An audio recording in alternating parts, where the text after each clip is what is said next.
Welcome to the Dan Norton Show. It is Saturday, May 10th, 2025.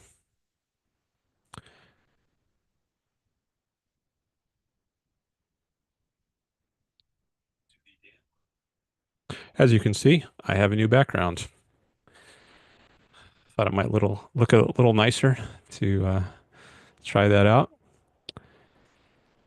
And I titled today's show, Welcome to Yaron Brook Show listeners, because a few days ago, I was in the super chat or I submitted a super chat to Yaron Brook Show. And it was a little advertisement for my channel. And as a result of doing that, I got a bunch more subscribers. I think I got about 14 new subscribers since I did that super chat. It was from Thursday of, uh, so just a couple days ago. And usually I only get maybe one a day.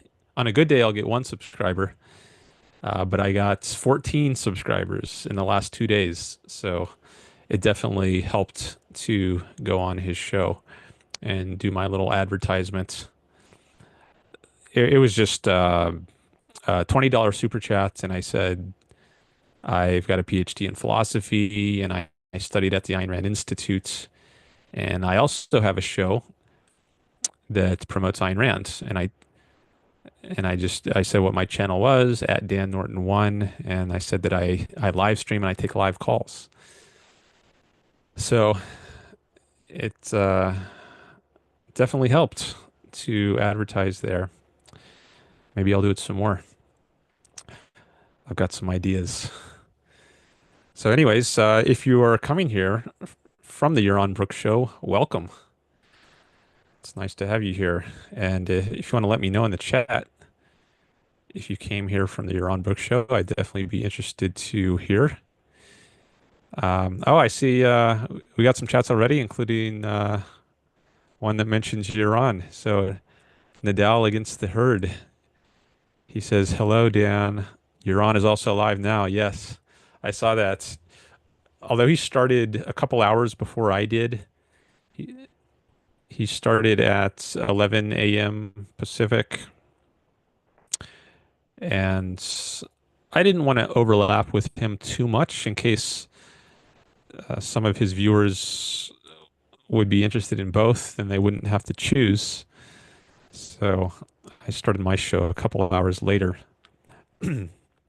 So I don't know if his show is still going on, but if it is, probably won't go on for too much longer because it's already been a couple hours for him, and it usually isn't much more than that.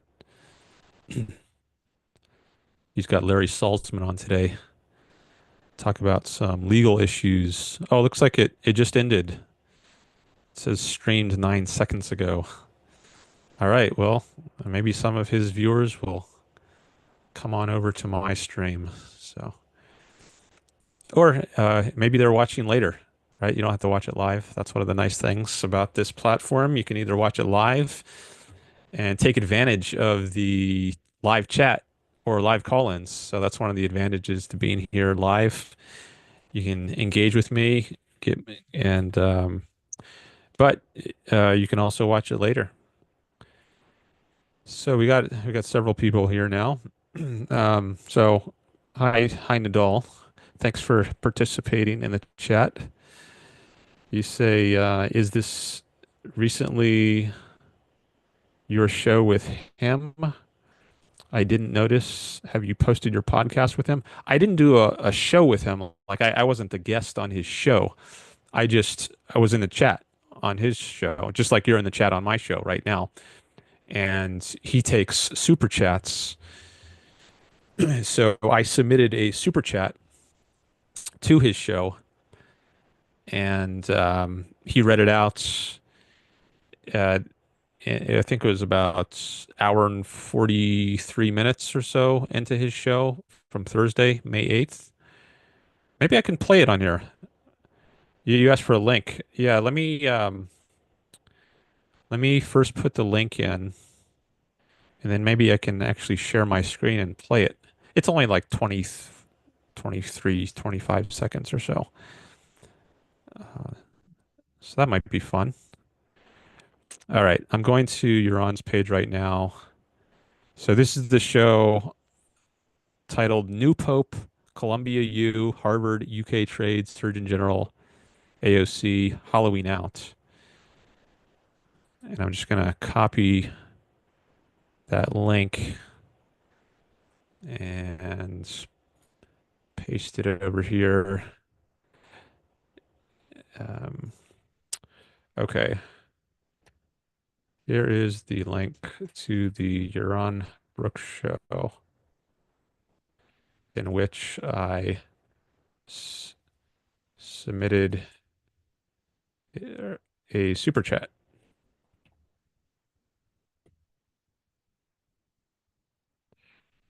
Oh, maybe I should also include a link to the precise time. Well, maybe that's not necessary if I'm going to play it here anyways. For now, I'm just going to put the link. This will take you to the start of the show. And I think I know um, exactly where he talks about it, but let me just double check that. Nadal says Iran also comments on real world events. Yes. Yeah, he's definitely good for that. That's one of the big reasons I listen to his show. I like to hear his commentary on what's going on in the world. Okay.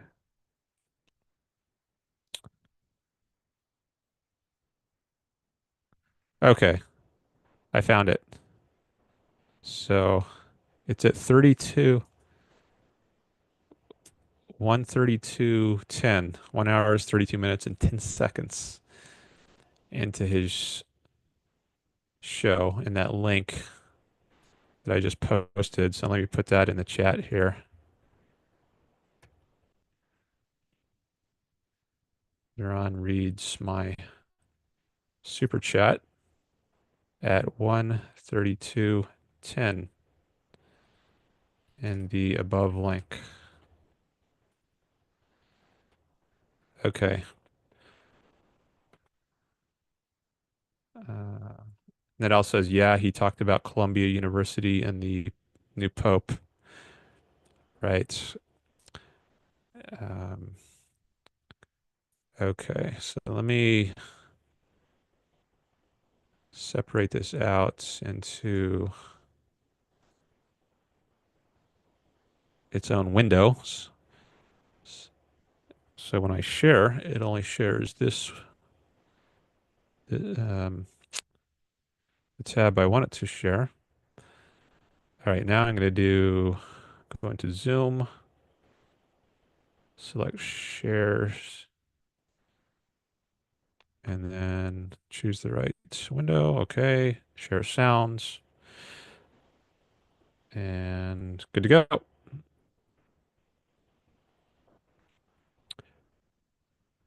Okay, so should be seeing his screen now.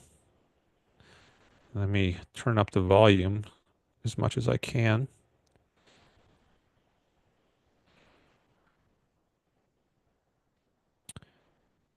And I'm going to play this. So as I mentioned, this is just about 25 seconds. So here's he's going to read my super chat, right, from a couple days ago.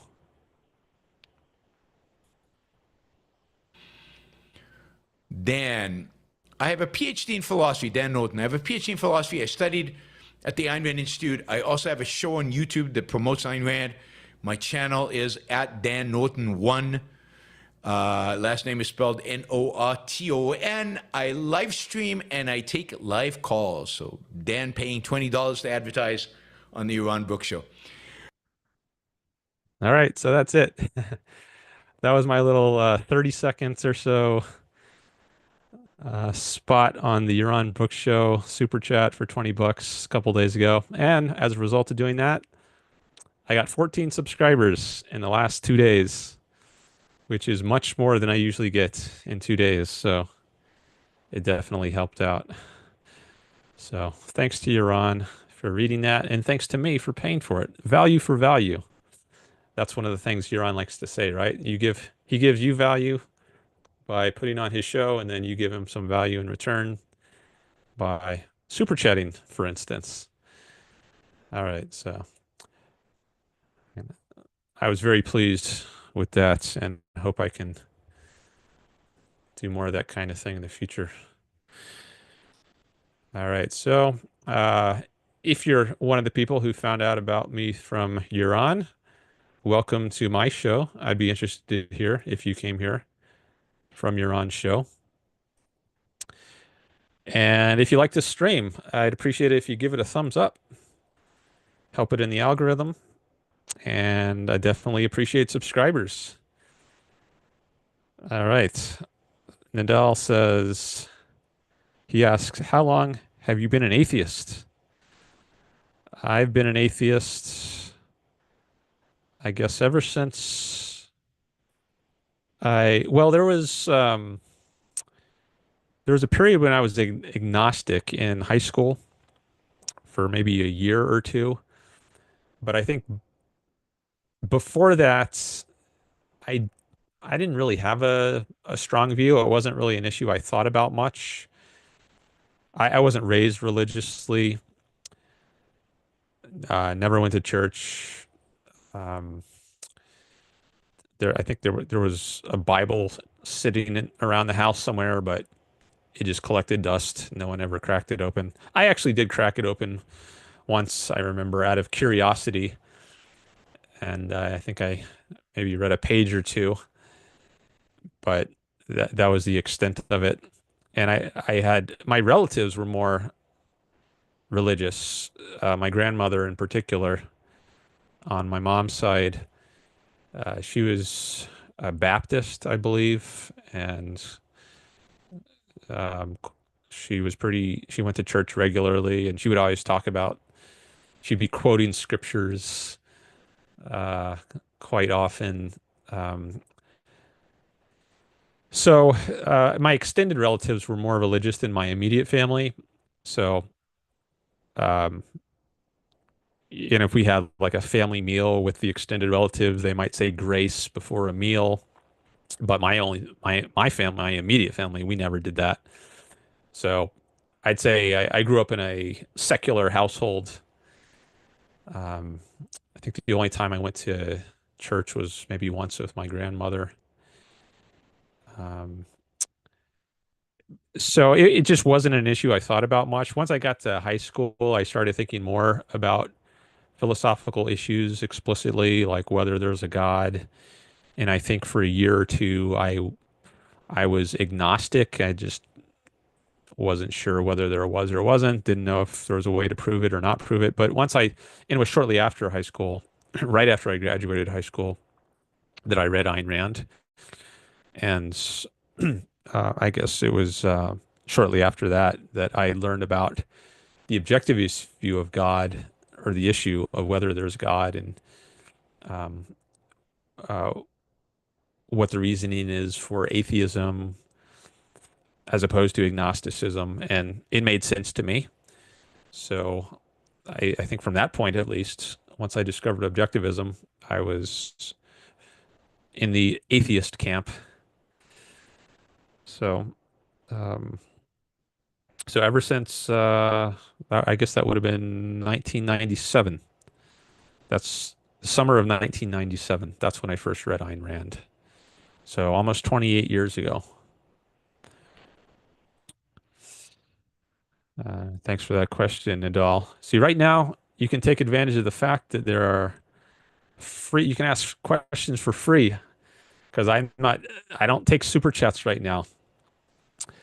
Once I get up to 1,000 subscribers, then I can take super chats, and I guess people can pay for them at that point. But right now, You can ask questions for free. I guess you could still do PayPal and Patreon. I do have those, which are linked in my description. And if you want to get priority or get more time, then I'll definitely give you more priority, more attention, more time. If you want to send me PayPal or sign up on Patreon. Um, but right now, I'm just dealing with people in chat. And if anyone wants to call in, there is a phone number and just a link. So I've pinned the Zoom link in the chat, and there's also a phone number if you want to call in by phone instead. So the number there is 669-444-9171, and then you'll have to enter a meeting ID, which is 885-382-40343 pound sign, and then you'll have to hit the pound sign again a second time, I believe, when you're prompted, and that'll get you into the waiting room on Zoom.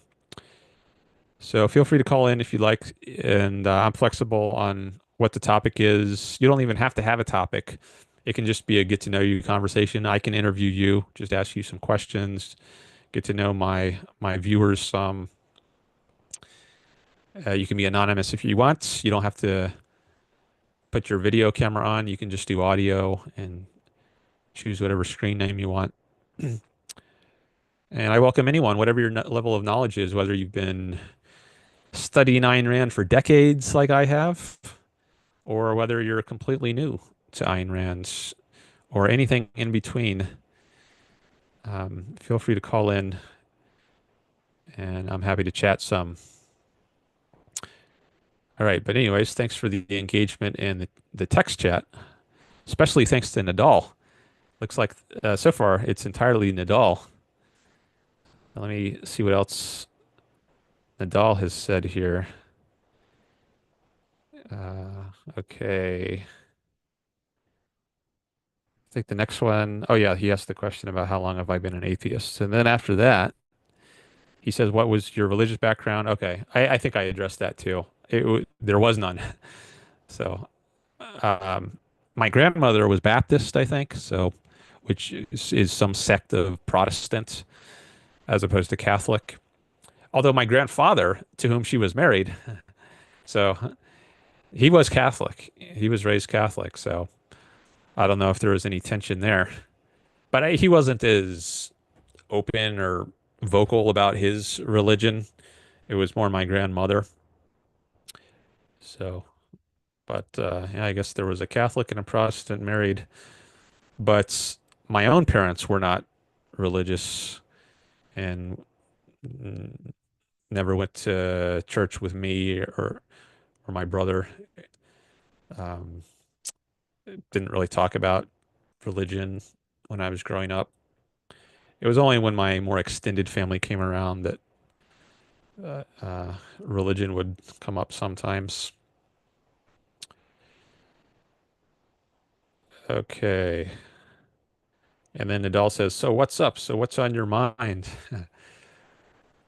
Well, one thing that's been on my mind is what I've been reading. So I often do a little reading update in these shows. So something I've been reading about recently is the partition of the Ottoman Empire after World War One. And this ties into my interest in Israel, which I've discussed more in previous shows. I've done some debates on Israel. Someone called in once, and I had a debate about Israel and the war in Gaza. And I'm just interested in learning more about Israel and its background. So, as part of learning the background of Israel, I started to research the period prior to the founding of the State of Israel in 1948. So before Israel was a state of its own, there was the British Mandate in Palestine from 1920 to 1948. And Simultaneously, I think there was also a French mandate in Syria and Lebanon. I don't know if the years were exactly the same as the British mandate, but I think at least roughly paralleling that time, there was also a French mandate. And I wasn't as familiar with that period as with the post 1948 period in Israel. So I wanted to read more about the pre 1948 period in Israel.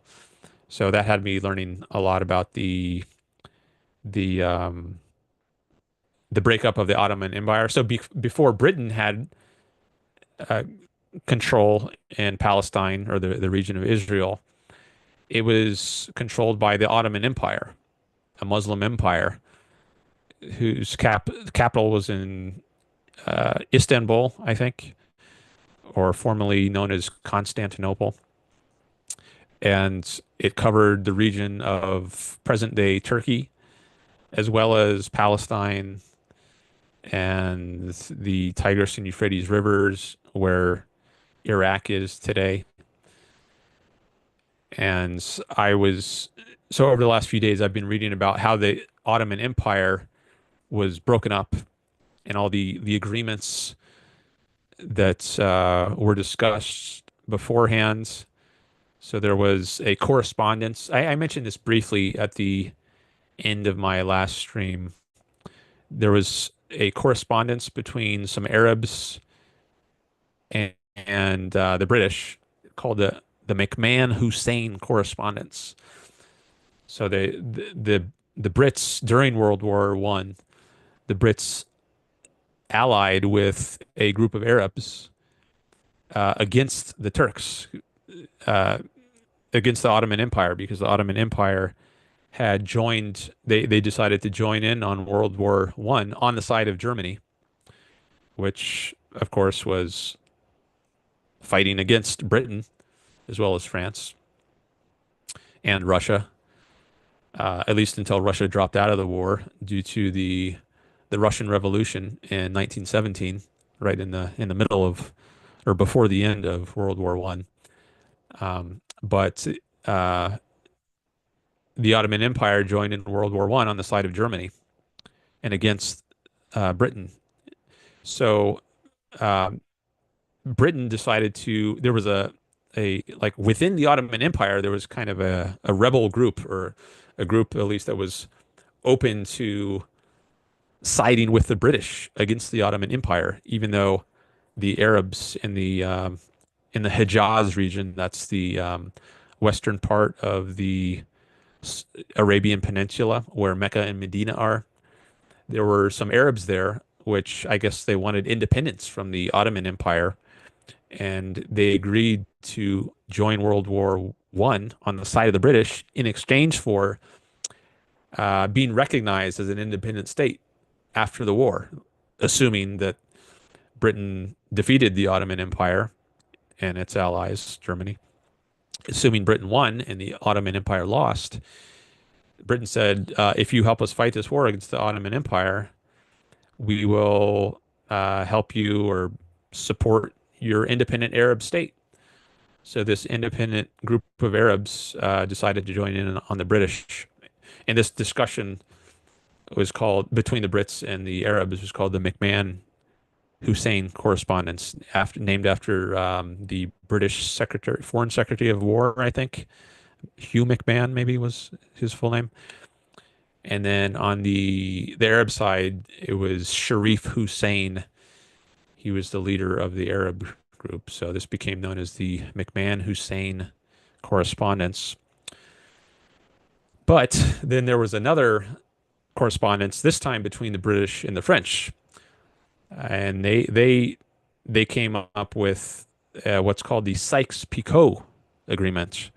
And this was kind of done in secret, not with the knowledge of the Arabs. And this agreement was inconsistent with the McMahon-Hussein correspondence, or at least it's alleged by some parties, I think the Arabs among them, that it was once they eventually found out, they said, well, this is This is not what you promised us. You said you were going to support an Arab state, but here you are telling the French that you're going to carve up the Ottoman Empire just between yourselves, you, the Brits, and the French.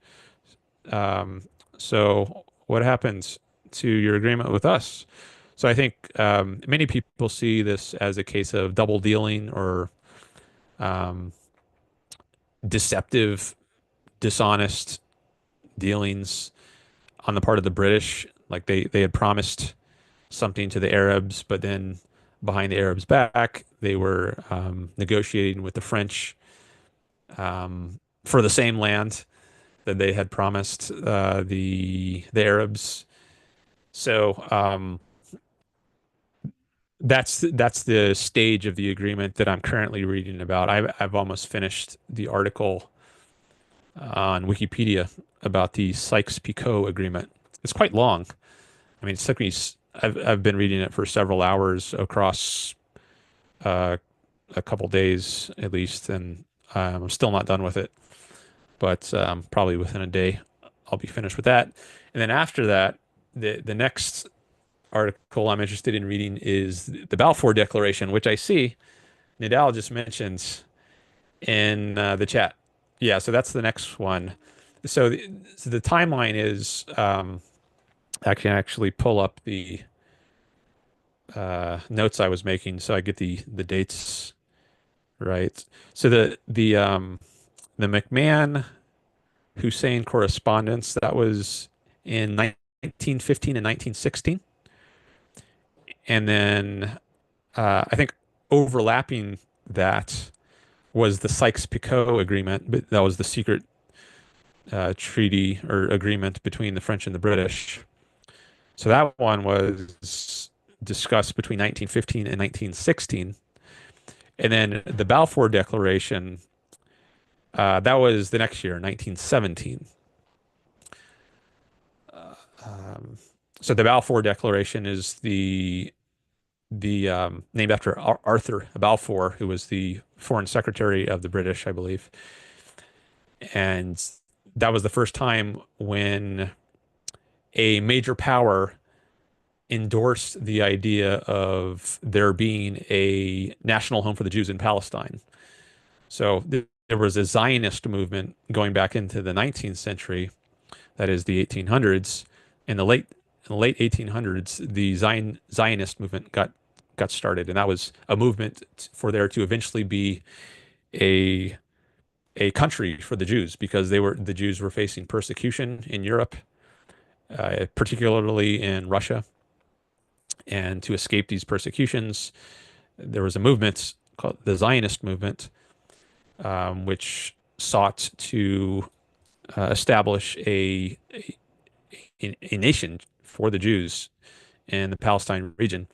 But this was just Jews. They didn't have backing of any of the major powers in the world until the Balfour Declaration. Then they had UK on their side, promoting this idea of there being a state for Israel.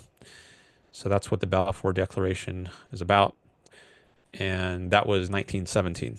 So also during World War II, World War One, which ended in 1918, I believe. At least I think that's when the peace treaty with the Ottoman Empire was signed in November. And I think also in that month, maybe, was the peace treaty between Germany and the French and the British. I don't remember all the exact dates, but I think by the end of 1918, the the the the war had ended.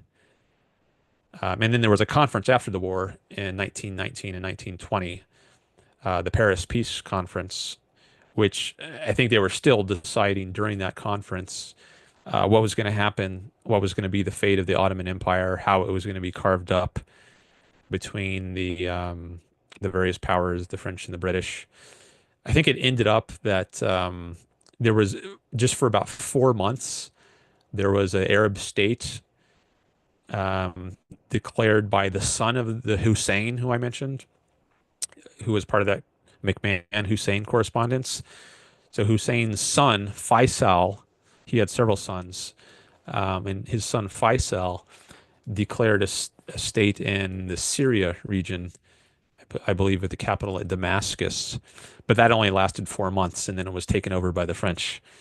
And then I think from that point until the end of the French Mandate, um, I guess shortly after World War II, or I think, not sure, but there was very briefly an Arab state in Syria, but then uh, the French Mandate took over shortly after that, along with the British Mandate through the end of World War II, I believe.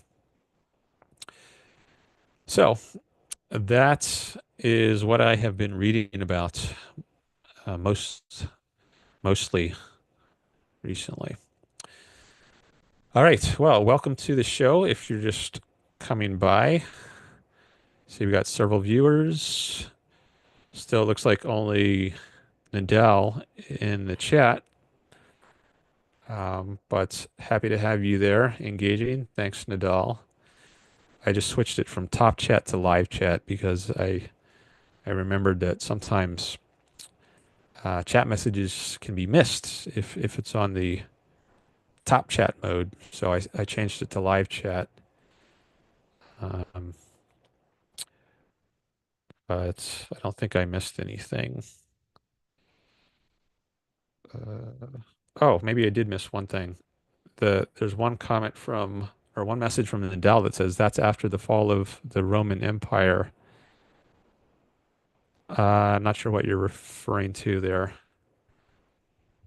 Um, the Ottoman Empire? Yeah, the Roman Empire fell. If you want to give it a precise year, I mean, it happened over decades or maybe even centuries, depending on how exactly you want to define it. But a lot of people use the date 476 AD or CE to use the more commonly used term today, Common Era, as opposed to AD, Anno Domini, in the year of our Lord, if you want to have a less Christian flavored way of referring to it. But yeah, the year 476, that year, some Germans attacked or sacked Rome under the leadership of Odoacer or Odoacer. I'm not sure how you pronounce it. Um, but I think it was uh, a tribe of barbarian Germans who, in 476, sacked Rome. It wasn't the first time Rome was sacked, but the once Rome was sacked for good, and uh, it led to the Middle Ages and the Dark Ages after that. The Ottoman Empire was much later. If I remember, I think it came into being sometime in the 1200s, or at least the Ottomans. I don't know if they had an empire named after them at that early stage, but I think there were some Ottomans who, at least at some point, became part of the Ottoman Empire starting in the 1200s. And let's see, was it, I think 1453? Was that the year Constantinople was sacked by the Turks? I could look this up. Maybe I'll do it later. But there was so once when Rome fell in 476, that was just the end of the Western Roman Empire. Rome persisted in the east, so there was what's called the Eastern Roman Empire. Sometimes it's called the Byzantine Empire, and that went on for almost another 1,000 years. So in Western Europe, like what today is France, um, Spain, Italy, England, Germany, all that was overrun by barbarians. Um, but the eastern part of the empire, like I guess the Balkans, where Greece is, and parts of North Africa and Turkey, Eastern Mediterranean, that was still cohesive um, for centuries more. And that was the Eastern Roman Empire or the Byzantine Empire. Um, and that lasted, now parts of it might have fallen earlier than others, but I guess the last part of it fell in 1453, I think. I think that was the fall of Constantinople to the Turks. And I don't know if that was the Ottoman Turks or some other group of Turks. I'm not sure. But I think that at least shortly after that, I think, if not at that time, the Ottomans came to power and had an empire, the Ottoman Empire. And then that lasted until the end of World War One, 1918. So I guess from about 4 centuries, from the early 1500s, maybe even mid 1400s, to the early 1900s. Um, so I guess at least 4 centuries, the Ottoman Empire was in power in the Eastern Mediterranean with their capital at Constantinople, which eventually became renamed Istanbul, which I've been to. It's the one place in Asia I've been to. I've actually traveled to. So I've been to Europe a few times, but mostly Western Europe. I've talked about this on previous live streams. I I took t oh wow, I have two people in the waiting room I just noticed on Zoom. Okay, let me just finish up this story and then I'll see who's called in. Um, let me just okay. All right, I see your calls. Thanks for waiting. I'm not sure how long you've been there. Hope it wasn't too long. By the way, if anyone wants to call in, it's helpful to me if you mention it in the chat. Oh, I see Darwin. I guess Darwin is one of the people who called in. Yeah, it's helpful for me to enter in on the chat if you let me know in the chat that you want to call in because usually I'm looking at the YouTube chat, not my Zoom room. Um, so I'll probably see earlier that you want to call in if you let me know on the YouTube chat. At least until I get trained to check the Zoom more often. Um, all right, yeah. So I was just saying, oh, yeah, I've been to Europe. First time was in 2004. I did a trip to England, France, and Germany. That time it was about a 2 week trip. So I spent a few days in each of those countries, England, France, and Germany. And then my next trip, and I've talked more about this in a previous stream. So if you want to get some more details on that, you can listen to the previous live stream. It's somewhere in the title. I think I mentioned my travels. Um, but my second trip to Europe was Italy, Greece, and Istanbul. So that's the one when I went to Istanbul. And that's the only time a lot of people, they say Istanbul is like where Asia, it's the crossroads of Europe and Asia, where Europe stops and Asia begins, or vice versa if you're going the other way. So that's my one trip to Asia, unless you count like I did go to the Philippines once, which is a Pacific island, maybe not tech, it's not part of the Asian mainland. So you might not count that as part of a trip to Asia. Although I went through a Chinese airport on my way to the Philippines. So I spent a few hours, I guess, in Asia, but only in some Chinese airport. Guangzhou, I think, was the city. Um, and then many years later, 2023, I went to um, Northern Europe. I went to Norway and Sweden. So um, those are my European trips. And yeah, I thought of that because I was just talking about Istanbul being the new name of Constantinople, the capital of the Ottoman Empire. Although um, now the capital is Turkey, or sorry, the capital of Turkey is Ankara, which is a different part of the different region. But anyways, yeah, the capital. So after the Ottoman Empire fell during World War One, there was Turkey became a nation, a new nation. There's the Turkish War of Independence, which I want to read about eventually, but maybe I'll get to that soon. Anyways, I guess I could talk more about that, but since I see there's some people in the waiting room I want to get to those calls. Let me just take a quick look in the chat to see what else has come in. Um, is this before? Okay. Okay, I discussed that.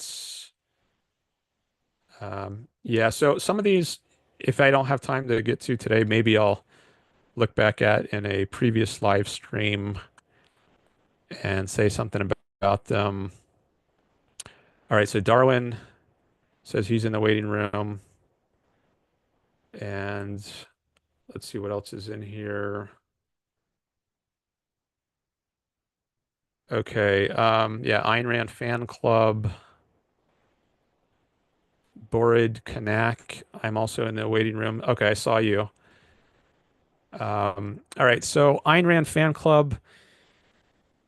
I've watched some of your channel and I'm I'm not a fan. I'm not a fan of the Ayn Rand fan club.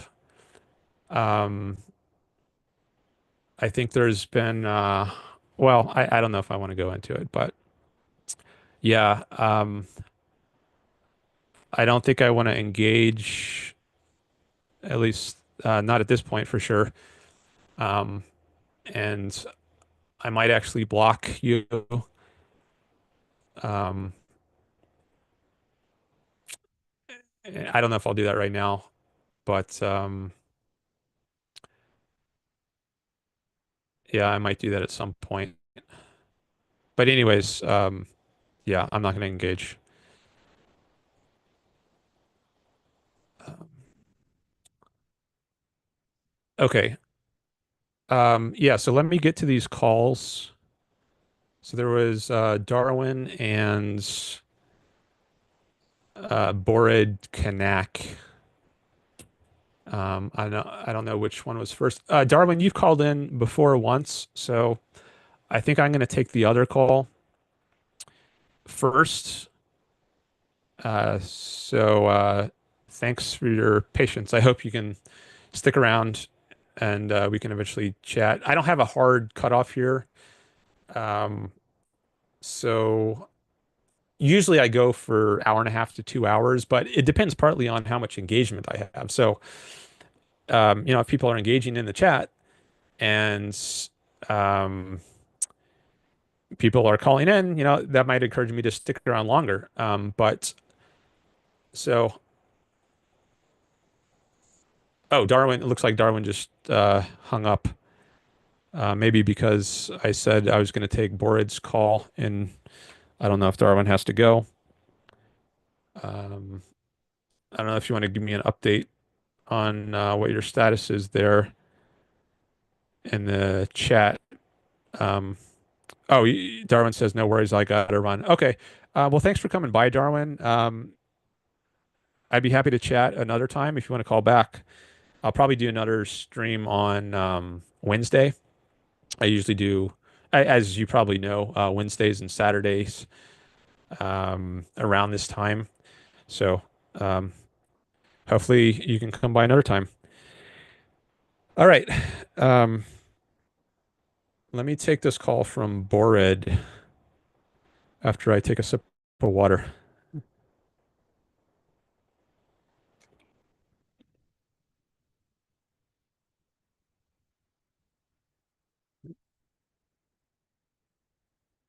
All right. Bored, you are on. Um, Ah, you got your video too.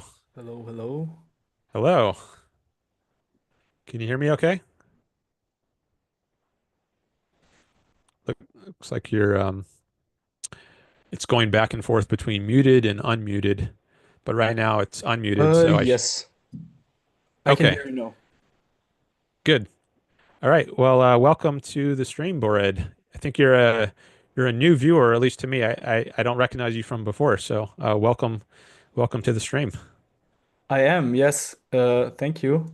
By the way, just so you know, I'm streaming this as well. Oh, Um, you are. yes. So That's interesting. we could Um, be considered colleagues in that respect. okay. Oh, I'm interested to know more. Could you tell me what your channel is so I could see your stream? Uh, yes, sure. Just give me 1 second. Okay. I'll just now I have basically put you on my screen as well. I had to just adjust you on OBS so that people can see you as well. I don't have many viewers. I just do this as a side project. My channel is the same channel that I wrote in chat with. So you can just click on my name or just look for my name and you'll basically find my channel. Oh, okay. Yeah, if I hit those three dots, it gives me a go to channel link. Okay. Oh, well, this is interesting. I've never had someone come on here and tell me they're simultaneously streaming on their own channel. So I hope that is okay for you. I'm okay with it for now. I guess maybe after let me poke around here a little bit and Sure. see what's going on here. All right, so I found your channel and Hmm. I'm clicking on the more button. You say talking to different people about different things. Join my Discord or comment under my videos if you want to actively shape the content that I am making and thereby actively contribute to my projects. Okay. So there's sounds like maybe it's a pretty broad in terms of the kinds of stuff you talk about. You just say talk to different people about different things. Yes. Th- There's not I used like to so I if you're interested, I can just give you a quick rundown on what I do. yeah. Are you? Yeah. Yeah. So basically I started this channel a year ago or something like that. And at that time I was traveling still. I was not in my hometown. And basically I was I had the idea to do basically stream series on one specific topic and then basically do a season for one specific topic and then do like I don't know 10 to 15 to 20 streams in a row to like really go deep into one topic. That was the idea at first, and then to at some point move on to the next topic. Um, I did that for a while. I started with incels and black pill ideology and stuff like that because there was something that caught my interest, and I think it's a socially relevant and interesting topic to talk about. And then after that, I finished that more or less, and it was not as I didn't get as many guests as I wanted to, but I continued to talk about autism, which was something that I came across on my research about incels, which that there was a high correlation there with autism, and it was also a very fascinating topic. So I went into autism, and I made a bunch of streams, but it was even harder to get guests for that, basically. So at some point, I stopped doing content based on like one specific topic, but to extend basically my spectrum of topics that I want to talk about. And now basically I'm talking a lot like I've had talks about Marxism, about anarcho-capitalism. That is also why I joined the channel because I've had a discussion with an anarcho-capitalist a couple of weeks ago, and there was a mention of Ayn Rand a lot, and I also hear the name Ayn Rand coming up a lot. And since I've seen that you're an expert on it, I would like to, I don't know, have a conversation about it and just find out more. And yeah, I find out about things by having conversations and also by disagreeing with people. So I'll probably give you very naive and spontaneous reactions and criticisms. But if you humor me, I think there can be a fruitful discussion to be had. Okay, interesting. So you started your channel a while ago, and originally you were doing other topics like incels, involuntary celibate. For anyone who doesn't know that Yeah, abbreviation, I guess there's some kind of movement around that issue yeah, and autism, and then eventually you got into more political things like Marxism and anarcho-capitalism, and I guess you heard some conversation. veganism. Veganism. Okay. Yeah, So Ayn Rand was coming up in one of your conversations with yeah. In preparation for a few of my conversations, the name came up quite a substantial amount of times. okay, and then somehow you how did you come across my channel in particular? Do you remember? I If it was just like I, the some th okay. I just had a debate conversation like an hour ago with another YouTuber who basically saw my conversation that I had with an anarcho-capitalist, and he liked my criticisms of the anarcho-capitalist because he's a mutualist and anarchist, um, and he wanted to basically run his system by me and wanted to have my criticism, but somehow the debate got kind of, I don't know, derailed and went into directions that were not so productive, and he basically left the call at some point. And so basically, I just didn't think anything by it. I just went outside to have a walk and to talk to my friend on the phone. And just after I stopped, I got your live stream suggested to me, and I was like, man, what a coincidence that I Mhm. basically lost a conversation. But maybe I can make up for that lost conversation by having another good conversation. Okay. So you were arguing against anarcho-capitalism, Yes, not in okay. And I guess somehow that told the algorithm to suggest one of my videos, and then you found my channel. Okay. probably. I mean, in preparation, I'm watching a lot of content that is probably similar to yours. Uh, Philosophy from an academic standpoint, and so yeah, I think uh, the algorithm starts to get to know me better. So yeah. Uh-huh. Interesting. Yeah, I always like to know how people came across my channel. So thanks for that story. So you're interested in talking about anarcho-capitalism with me, or what? No, no. I mean, Ayn Rand, Okay, as far as I know, is not an anarcho-capitalist, and correct. so I would like to just know where the connection comes from and why it is so popular in libertarian circles. And yeah, maybe just I would just like to find out more about the philosophy, I guess. Egoism is something that came up in my last conversation. So basically, my last uh, so the conversation that I've had like an hour ago was talking about was defending basically law and property theory by egoism by using alluding to egoism, and so yeah, I think I'm mostly interested in egoism. Uh, Okay. Great. There's a lot we could get into. So I'll just say a few things to get it started. So have you ever read Ayn Rand? no. Okay. Um, just like to know a little about people's background, their context of knowledge. So Ayn Rand she was both a fiction writer and a nonfiction writer. So her most famous works are Atlas Shrugged and The Fountainhead. She's best known as a novelist, but she also wrote nonfiction, uh, philosophical books. So she wrote a collection on ethics called The Virtue of Selfishness, and that's the one that goes most deeply into her ideas on egoism. Um, and she also wrote a collection of books, a collection of essays, which were eventually compiled into a book called Capitalism, the Unknown Ideal. So those two works in particular might be of interest to you because those are the ones that most directly deal with her ethical views and her political views, at least in a nonfiction format. I mean, these ideas also come up in her fiction. She has very philosophical fiction.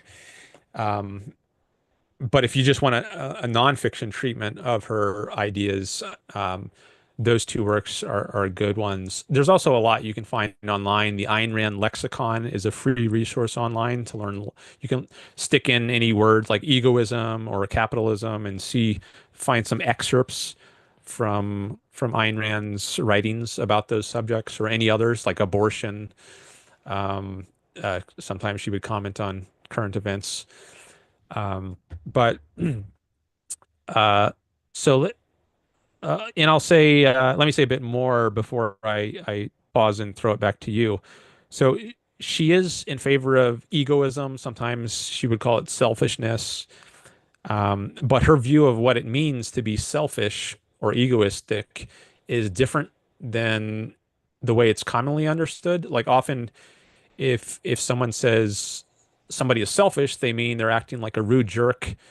They might lie or cheat or steal to get what they want, violate other people's rights, maybe use force or fraud. But that's actually anti-selfish on Ayn Rand's view. So if we take selfishness to mean simply doing what's best for yourself, she actually would say it's not best for yourself to lie, cheat, steal, engage in force or fraud, this kind of thing. It's better to be honest, for instance. It's better to respect people's rights, to not coerce them. Um, it's like you're not going to be want to be my friend if I'm a rude jerk to you, or if I steal things from you and you find out at least. So that's just, a simple way of showing how if you think about the long run consequences of your actions, uh, I think that's necessary to judge whether something actually is in your self-interest, whether something like lying or cheating or stealing is in your self-interest. So Ayn Rand was very much in favor of taking a long-range view of your life, not acting on the whim of the moments, um, considering the consequences of your action. That's part of what it means to be rational, to not just go by whim, by not just be driven by your emotions of the moment, but to think rationally about the consequences for the future on your life. Like, what are going to be the consequences on my life of doing a certain thing, of lying, as opposed to being honest? What's actually going to be best for myself, best for my life and my own happiness? So that's just a little bit about her view of egoism and ethics, and we could talk more about that. But let me just say a bit on the politics. She saw the politics as building on her ethics, so it wasn't just a free floating kind of field, um, which I think actually is where some of the difference between her and libertarians starts to show up. I think many people who would call themselves libertarians, they hold their political ideology separate from a moral or ethical framework. So they might think that their political ideology is compatible with a broad array of ethical viewpoints. Um, it's a kind of big tent approach to politics. What approach? A big tent, like it encompasses many different, an umbrella organization. Okay, It umbrella, encompasses yeah. many different sorts of groups. Like you could be a Buddhist or a Kantian or a utilitarian or a Christian. It doesn't matter as long as we all agree on this non-aggression principle, as they call it, that this idea that you should not initiate force against other people. We can all work together and collaborate. So I think they tried to have this big tent or big umbrella approach to politics and just take as this their founding principle or axiom, the non-aggression principle, as they call it, or the principle that you should not initiate force. And they're not too concerned about what your deeper views are in ethics or Wait, when you say morality. they, who do you mean when you say they? Libertarians. Libertarians. Okay, I see. Yeah, right. Whereas for objectivism, which is the name of Ayn Rand's philosophy, she thought you need to have a certain kind of ethics to undergird a certain kind of politics. So ultimately, you need to have an egoistic sort of moral view in order to sustain or to argue rationally for, to argue consistently for a politics of freedom, a politics that actually adheres to this principle of not initiating force against others. And if you don't have this egoistic foundation in ethics, then you actually can't consistently argue for egoism. Um, and there's also more fundamental ideas in philosophy, even going deeper than ethics. So there's also the fields of metaphysics and epistemology, which have to do with metaphysics is the basic nature of reality. What kind of world do we live in? Is there a supernatural being that governs it, like God, who can work miracles? Is there a supernatural realm? Um, or is this world, is there just one world? The world that we can see with our, or perceive with our senses and grasp with our minds, our reason. And then in epistemology, which is the study of the nature of knowledge, Ayn Rand is in favor of reason as opposed to faith. So she would oppose religion insofar as religion is a system of ideas that rests on faith, not as opposed to being able to prove it with reason or logic.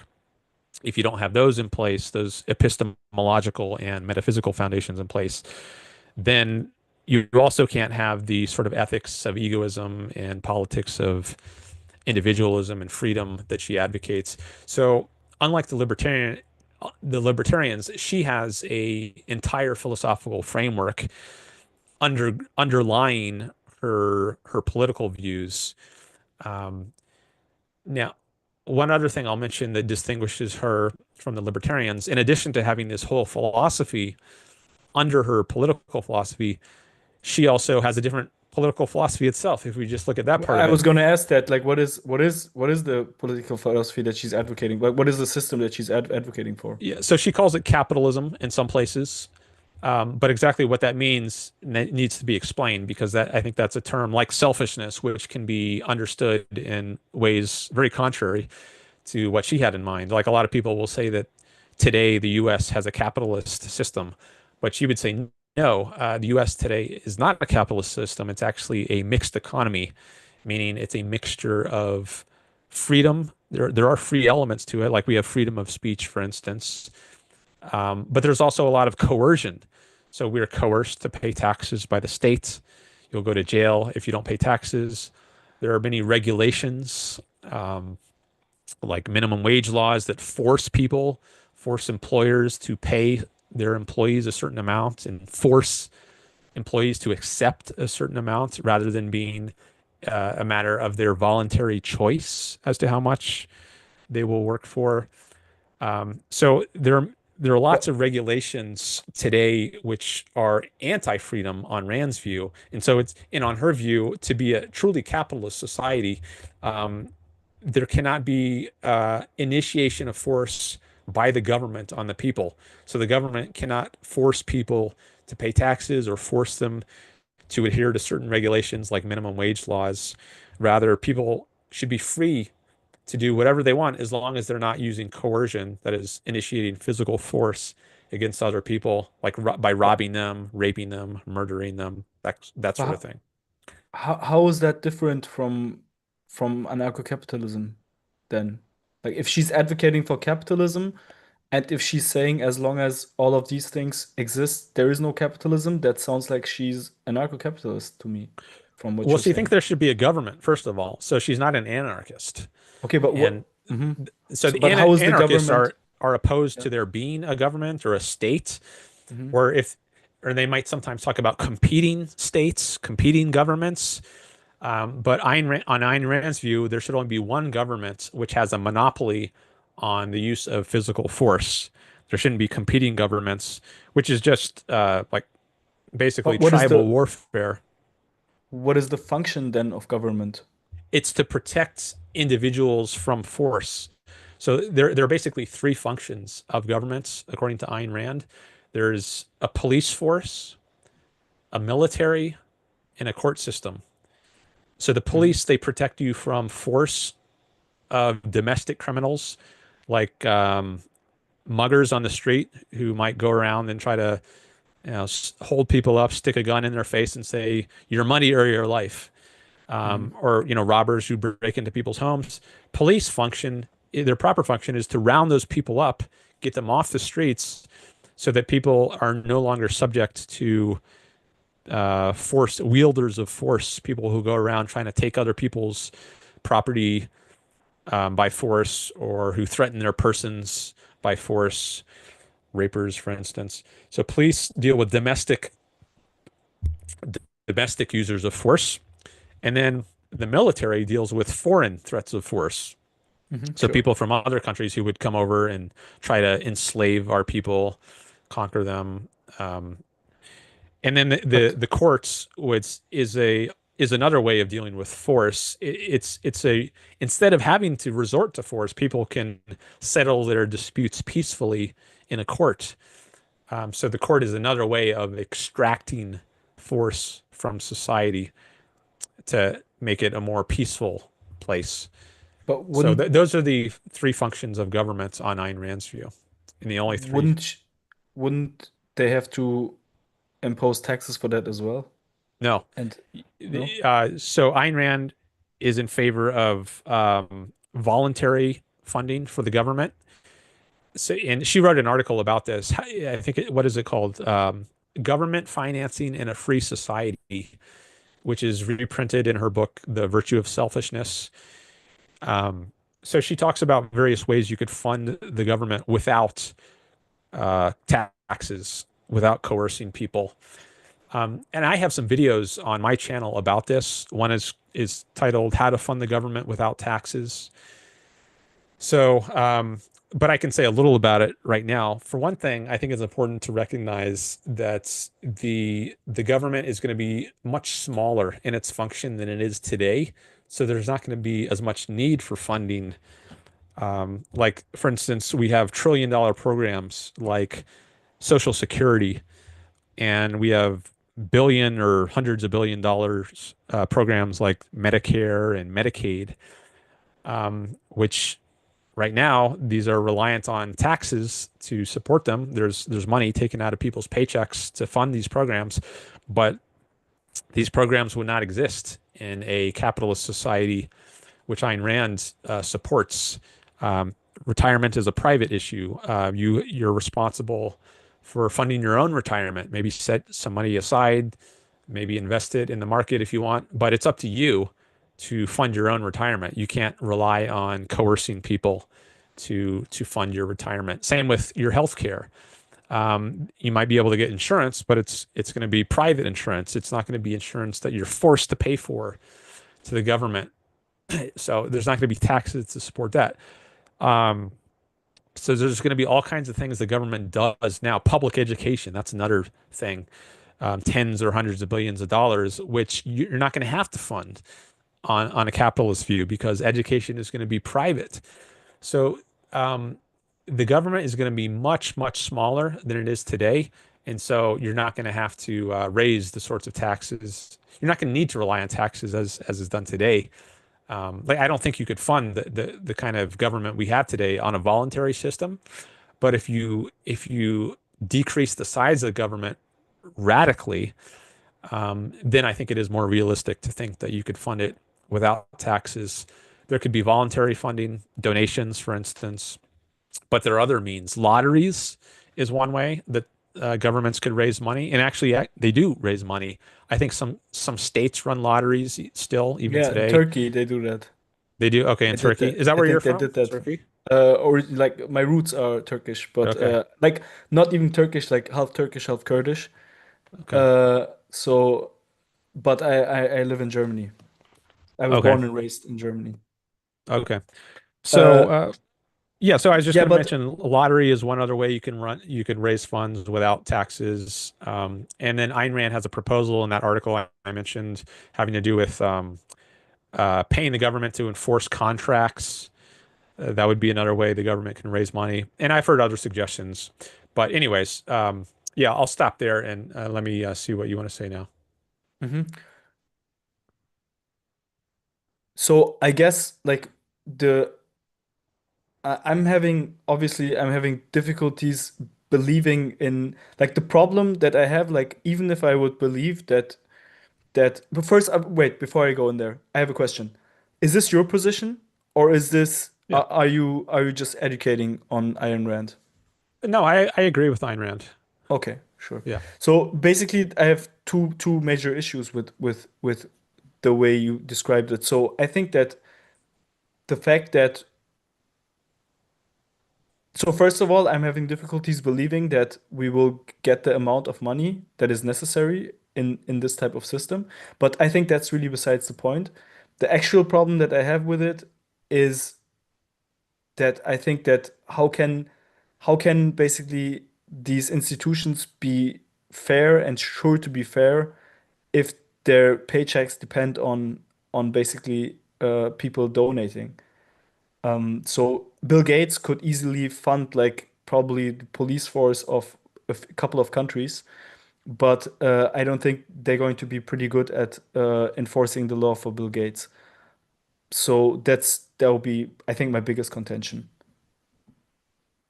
Okay, so how And is it going sorry, to? sorry, Yeah, sorry, one more thing. Like the reason why I'm saying I'm having difficulties believing that we will be able to raise enough money for it is basically tied to that second point, where I think that today, like most of the philanthropy that we see today, like most of the donations that we see today, is actually not philanthropic at all, but is actually buying things. Like you're when you're giving millions of dollars to the US government, then you're basically buying influence to politics.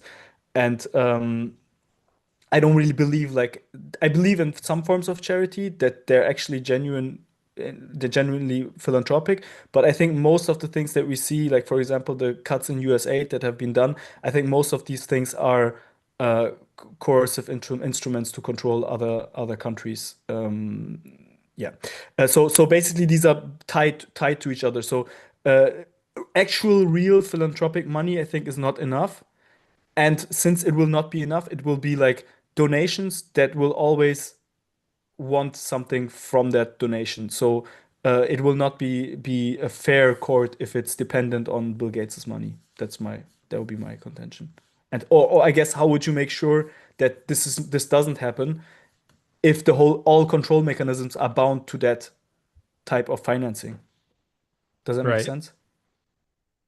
Yeah, I've heard this point raised a number of times, and I've said th some things in response to it, but I don't know that I have a well worked out response. It's actually something I would like to think more about, and I guess this is a good opportunity to think through it some more. But I guess I don't have what I would call a polished answer to this sort of issue, but maybe I can just give a kind of rough answer and see where it takes us. Um, so there's this worry that if you have uh, voluntary funding, then the system is going to unfairly uh, favor whoever is doing the voluntary giving. So if Bill Gates is giving a lot of money to fund this system, then there's a worry that maybe he's gonna get preferential treatment in a court of law. Like if he gets sued or something, you might think he can basically buy off the judge, or maybe he's already bought off the judge in advance because he's donated so much money I mean, to. he's the judge is basically an employee of his, right? At this point. Well, I wouldn't say he is, but I see that that's the sort of direction someone might try to argue.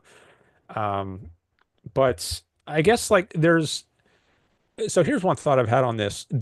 I get maybe this is a way to prove to you that just giving money to someone doesn't necessarily buy you influence over them. So I am someone who's trying to make a living by promoting my ideas, Ayn Rand's ideas. Um, and I've got a Patreon account. I've got a PayPal account. Now you could give me money and say, "Hey, Dan, if I give you, a billion dollars or a million or whatever, will you start promoting socialism or Nazism or something very contrary to the ideals of objectivism?" Yeah. So go ahead and try it. I invite anyone out there who thinks you can buy people off with money. Um, you know, Give me as much money as you want, and we'll see if I start promoting socialism or communism or Nazism or altruism or something on my channel. I'm going to tell you, you can't do it. If you want to prove me wrong, try. Give me your money. See what happens. And I guess you you could risk losing your money if I don't start promoting those ideologies. But you could get the money back if I do at some point. I guess we could, it depends on exactly what the terms of the bargain or the deal are. But anyways, if you really think you can buy someone off, I am proof that you can't. And if you think I'm wrong, if you want to prove me wrong, all right, well, give me however much money you want and see if I start promoting some ideas radically different than my own. So, um, like communism. So I don't think you can buy people off uh, y- by just throwing money at them. It takes an act of free will on the part of the person you're offering money to. So some people are open to bribery, other people are not open to bribery. But there's no guarantee that just because you have a system of voluntary contributions that you have sway over somebody else. So maybe I'll just pause there. That's just one line of response that I have. And maybe there are other things that I could say. Maybe there are more relevant things to say. I'm not sure. But as I mentioned, this is just kind of a rough response to this kind of issue. So let me just pause it at this point and see if you want to say anything right now. Hmm. Yeah, so I have like a couple of problems with that. So the first problem I guess I have with that is that I feel like we both agree, and that's probably where we are more in agree way more in agreement than I would be with an anarcho-capitalist.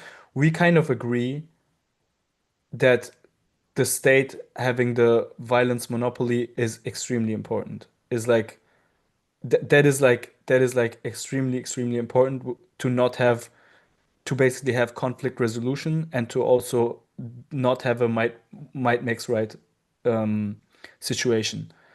Um, and with monopoly of violence, not only that, but also like have a judicial system that actually is not just corrupt, right? So we agree that that's really important, and we don't support something like private security agencies and stuff like that, like fighting with each other and bounty hunters and stuff like that. And I feel like that must mean that you already know that how important this integrity of the state basically is to have like a fair and just society. And I'm like a little bit surprised that you yourself would consider your response to to that problem that I've just named, that you yourself would basically say that it's not really a polished answer and it's not really you're basically yourself not really satisfied with the answer, and you would love to have a better answer for it, right? But I'm like, isn't shouldn't that be something that you already have if you are a proponent of that system? Like, how can you like basically without the safety net, if there is a huge danger there of something horrible basically happening, uh, why would you recommend us to go this way? Like that's the one thing that I'm a little bit worried about. And then the other thing, and there, once I had that thought, I basically got reminded of a conversation I've had with I've had two conversations with Marxists and communists on my channel, and I've had like similar issues there where at some point we got to the point where I asked a question and I pointed to big dangers that could happen, as I'm sure you're very aware of in communism and capital in Marxism, that there's big dangers with implementing these systems. Similarly with socialism as well, socialism as in market cooperatives, not as in social democracies. But then not having an answer to that feels like, well, how can you then promote the system and how can you push us to go there? Do you see what I mean? And Mhm. one more thing.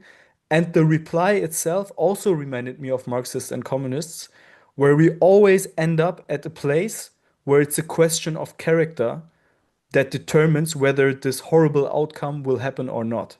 So basically, you did something really similar, and Marxists and communists also do something in a very similar thing, where they say, well, people should not behave that way, and people are actually good so they won't exploit the system and they won't basically screw up.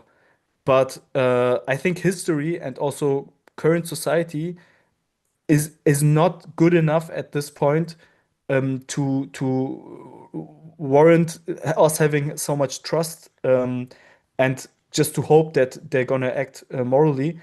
And similarly, even if we say that it's possible to educate people to become more better, like you just said, you are not corrupt, right? So even if I grant you, like I believe you, but shouldn't we then shouldn't then be our goal, primary goal be to make people more like you and to before we even think about promoting a system that you are in favor of? Sorry, that was a lot. No, that's all right. I think you're raising good points. Really good points. So yeah, I made some notes here, and Cool. um, let me think about what to say first. I guess just on that last point, I do think politics is downstream of ethics. Like depending on the sort of ethics an individual has and a culture in general has, that's going to shape the politics. So um, I do think there's a kind of alignment that you need, but I also think there's maybe a kind of reciprocal causation there, like having a certain kind of political system in place incentivizes a certain kind of character. Like I think capitalism rewards rationality and penalizes irrationality. Like if you're a racist, for instance, and you run a restaurant and you say, I'm not going to serve black people, well, you're going to lose business, not just from the black people, but for any non-black people who don't want to patronize a racist. Like I'm not going to want to go to your restaurant if you're a racist. So in on a free market, I'm free to go somewhere else. And I think over time, if you do act irrationally, and I take racism to be a form of irrationality, there's no justification for um, evaluating someone's core character on the basis of their skin color. I think that's irrational. And I think if you act irrationally, you will be outcompeted on the free market by people who are more rational and don't judge people on the basis of superficial characteristics like their skin color. Um, so I do think that in rationality is a virtue. It's the primary virtue, actually, in Ayn Rand's system of ethics. Like I was saying before, how she's an egoist and she's in favor of pursuing your self-interest. Well, the primary way in which you achieve your self-interest is by using your mind, by using your rational mind and thinking and being logical about things. So having a certain political system in place, I think, encourages a certain ethical character. Um, and maybe there's also a causation going in the other way. Um, like if you are the sort of person who is rational, then you are more likely to want a system that allows you to act on your reason, um, and reap the rewards of being rational. Whereas if you're an unthinking person, if you just drift through life like a couch potato and watching mindless shows on TV, then you might feel like, oh, I want somebody to take care of me. I'm not fit to take care of myself. I haven't created the kind of character that is capable of supporting myself. I need a government to step in and be my caretaker because I'm not able to do it myself. So if you have a certain character, that's also going to influence the type of government that you want. Um, so I think the causation goes both ways, and there's kind of a reinforcement going on between ethics and politics. Um, so, but let me go on to some of the other points you were making. You were saying, why advocate this system if you only have a rough answer to this issue of how would you deal with this worry, this problem or alleged problem that a voluntary system would allow for bribery. Um, so one thought on that is there are degrees here of being able to support a system, and I don't think I wouldn't say like I'm the world champion of defending capitalism, and I could do it as well as Ayn Rand could do it. Um, but I also wouldn't say I'm the world's worst defender of capitalism, and there's nothing at all I could say about it. I'm somewhere in between those two extremes. And I think there's a lot I've learned about capitalism that enables me to defend it to a certain extent. But maybe there are some holes in my understanding or some weak points which you could probe. And maybe this is one of them. But I think I've learned enough about capitalism to promote it. But I guess I should still acknowledge that there are certain areas, certain aspects um, which I could use strengthening on. Um, and I think this is one of them. But on this issue that I feel relatively weak on, I did have some more thoughts, which maybe let me just put them out there, and this could be maybe part of my journey of strengthening this or overturning it. I mean, I should be open to the truth wherever it leads. I shouldn't be dogmatically aligned with some viewpoint. I should be open to the possibility that something overturns my support of capitalism. But so far, I'm not aware of anything. Like you can raise questions, like as you have, you can raise objections, and I think I have at least partial answers to them. But I'm not going to overturn my entire philosophy of government because of one little issue that sometimes comes up, and I feel I have a partial answer to. I think I would want to encounter a more devastating sort of objection to give up my belief in capitalism or my support of capitalism than I think this warrants. But hey, I'm open to being convinced that this is a more serious thing than I take it to be right now. But let me say some other things on it. So I think there's going to be right now there's lobbying of the government. So you have people who try to influence government officials. Um, but I think that is a lot of the lobbying that happens because we allow for regulations in our system. Like I mentioned, the minimum wage law as a type of regulation. I guess that would be a labor regulation. Um, but you have there's many regulatory agencies, the FDA, the SEC, FCC, FAA, all these alphabet agencies, they're sometimes called.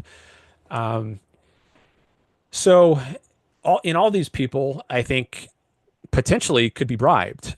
But if you had the system set up such that there were no regulators, you didn't have these regulatory agencies, then who would there be to bribe? Now, maybe you could say the court system. You could bribe Obviously, yeah, judges that in would a court be, system yeah, yeah. because that is one part of the government which I do think should exist. That's one of the three basic functions And of it's like government. hugely important for everything. Like it's the basis of like it's at the core of every conflict that exists in a society, right?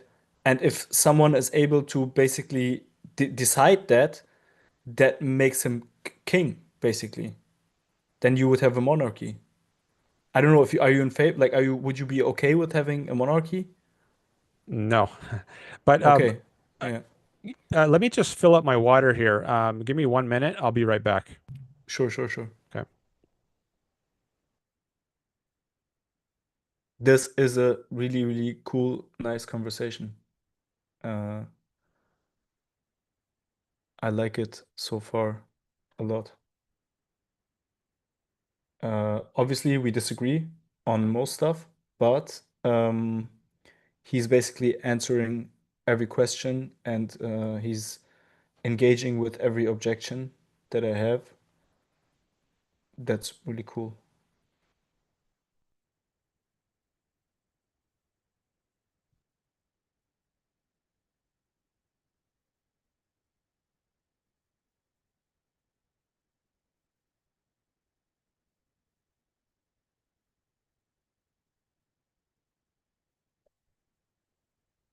Is this your first stream though? No, it's not my first three stream. I feel like these are bots. Not sure. All right, I am back. Heard you Uh, you were talking to your stream, I guess, when I heard you say a few yes, words. to Uh, my four viewers. oh, what you might Um, have about the, let me check my stream. Yeah, mine said or right now it says I got 6 viewers. nice. Let me like your Uh, stream so it gets pushed up a little bit, maybe. okay, thanks. Yeah, actually that's a good reminder for me. So if you all want to help this stream get promoted in the algorithm, please give it a like.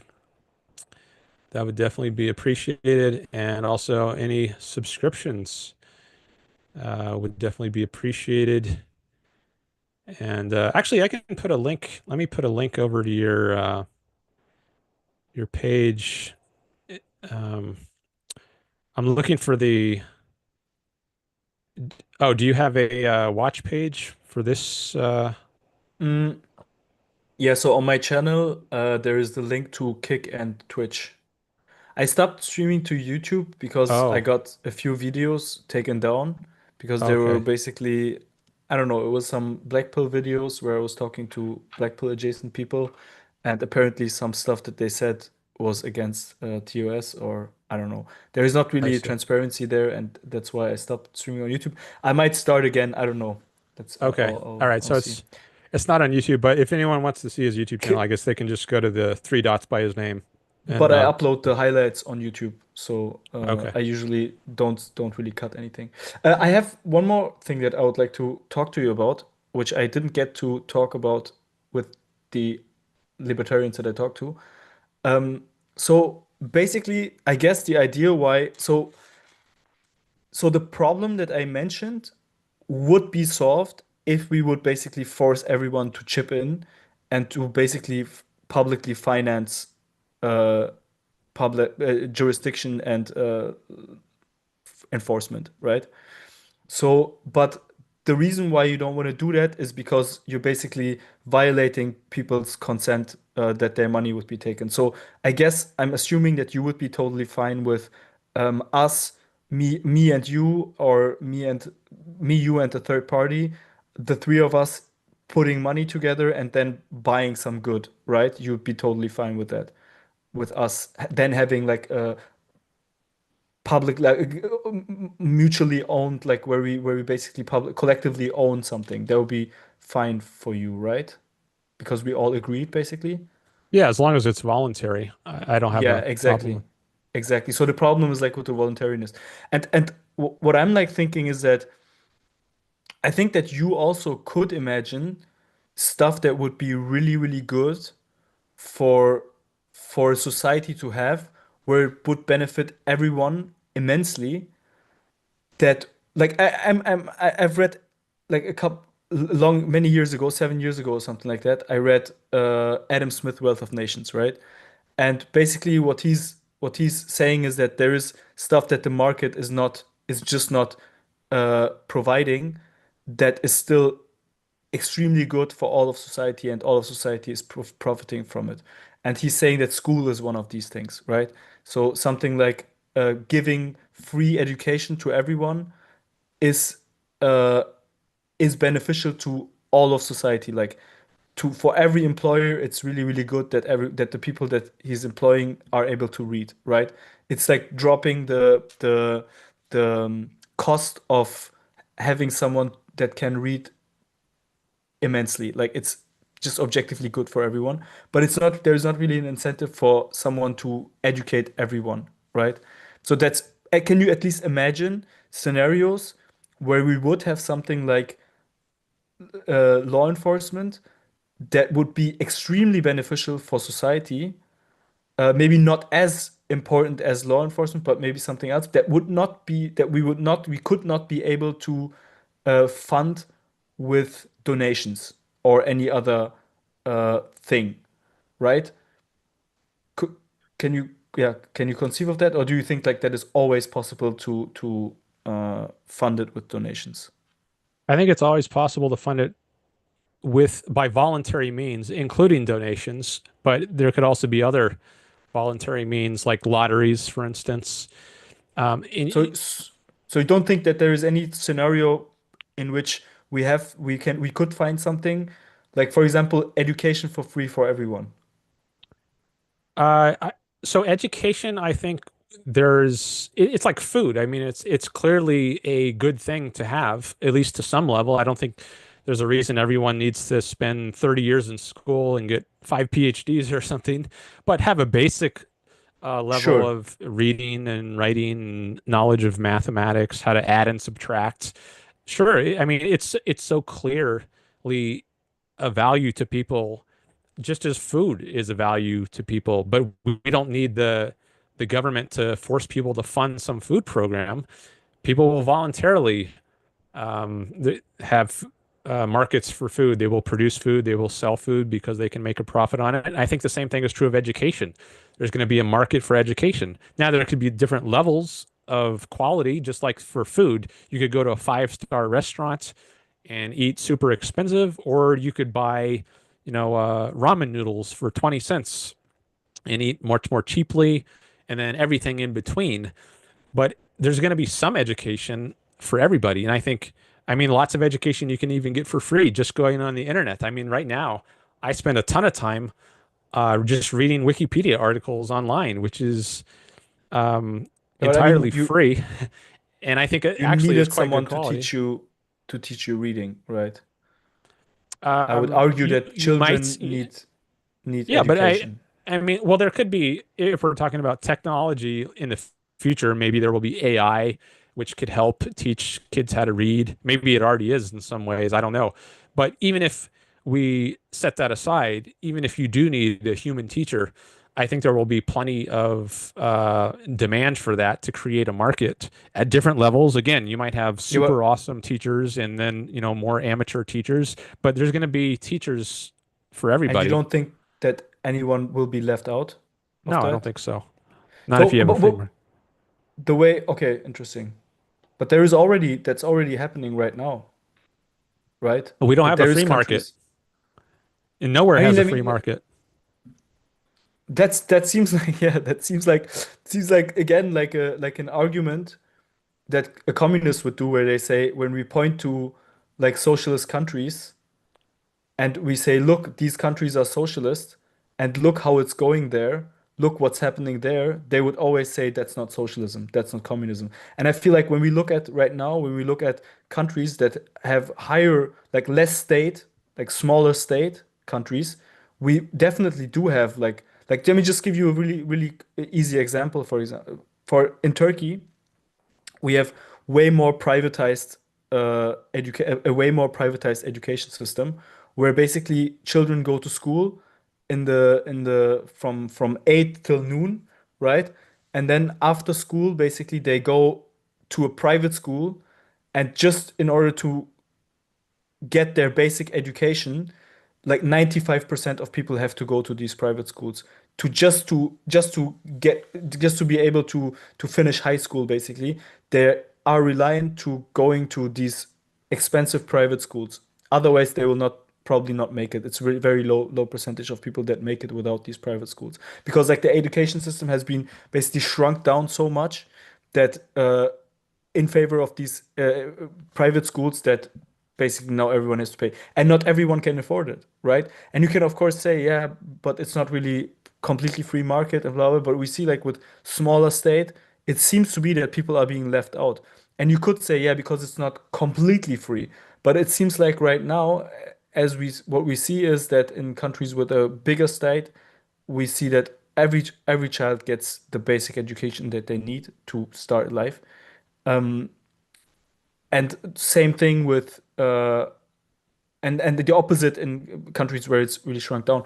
And then there is also like I think that here actually like this leftist and right wing right I don't want to call you right wing. I don't know if you're right wing or not, but basically there is this philosophical um difference, I think, that have like this different view of human beings, where my view of human being is that yes, there is genetic components. yes, there is basically not every child is a blank slate. I don't believe in that. But I think that the social aspect and the things that you put in the child are so much more important and so much more definitive and deterministic of what this child is going to be and how big of a social impact and how successful this child is going to be. And therefore, to me, the idea that a child's education is dependent on how much money the parents have is something that I believe is very, very detrimental to society. So, and that would be a case where I think that we as a society, once we are in consensus that that is the case, since you and me, we both believe in democracy, I think that at some point, me and you as a society, we should be able to come to a consensus. If we all believe that that's the case, we should be able to say, listen, we need to do something that goes for everyone. And in order to do that, we also have to charge everyone. And otherwise, that's not possible to do. And I think that if in your from your point of view, just one person disagreeing with that would basically fuck it up for everyone. I don't know if I agree with that. I don't know if I think I would be fine with violating that person's consent to a small extent. Yeah. Okay. So there's a few points you raised there. I guess I'll start with the um, the one about well, it's Socialism, no socialist no true countries. Scotsman. I think that is the Yeah. fallacy that's sometimes used. Like, well, this is not pure capitalism, so it's not really an example of the point you're trying to make. Um, so, or socialism, on the other hand, this is not true socialism, so you can't really say it's not. This is evidence of socialism not working. What I think we can see is the closer a system is to the sort of system that I advocate, at least the evidence I've seen is that those systems tend to do better. And the further a system gets from that, the worse it does. So even if you don't have a pure example of capitalism, I think it's still important in its relevance that the closer you get to that, the better a system does, or at least it would be relevant if that were true. And based on what I've seen, like if we look at countries that are freer, they tend to do better. Like Hong Kong is one example that just came to mind. Um, I know Yaron Brook, he's mentioned this many times. He's another podcaster, objectivist. There's the Yaron Brook Show, which I listen to a lot. He's probably the most well-known person there, or well-known person today who is promoting Ayn Rand's ideas in the world. So you might be interested in checking his show out. But he's given this example of Hong Kong as what used to be this tiny fishing village, but then they adopted these free market principles, at least a large element of it, maybe not 100%, but a large element. And then it became this flourishing civilization, and you got huge skyscrapers and tons of wealth has been produced. So I think that shows something about the power of these principles, even if they're not taken to their extreme, like I would have them be taken. There's still many examples like this. And then you have the contrast between places like East Germany and West Germany, or the Eastern Bloc and the Western Bloc. The countries that are much freer produce a lot more wealth. They have a much greater standard of living. The United States, which I think was arguably the freest country that ever existed, at least at a certain time in its history, has also become maybe the wealthiest country in history. So if you look at these kinds of correlations, then I think that provides evidence that these principles work, and there's an explanation of them. It's not just a coincidence that the free countries happen to also be the wealthy countries, or the wealthier countries. I say the freer countries happen to be the wealthier countries. But there's a mechanism that explains why that correlation holds, which is that reason, our rational minds, don't function under force. This is a idea that Ayn Rand discusses in her writings a lot. Um, so think of Galileo, actually, I think is maybe a good example of this. So he had this idea of the geocentric, or sorry, the heliocentric view of the solar system. The planets go around the sun, and the Earth goes around the sun instead of the sun going around the Earth and all the other planets going.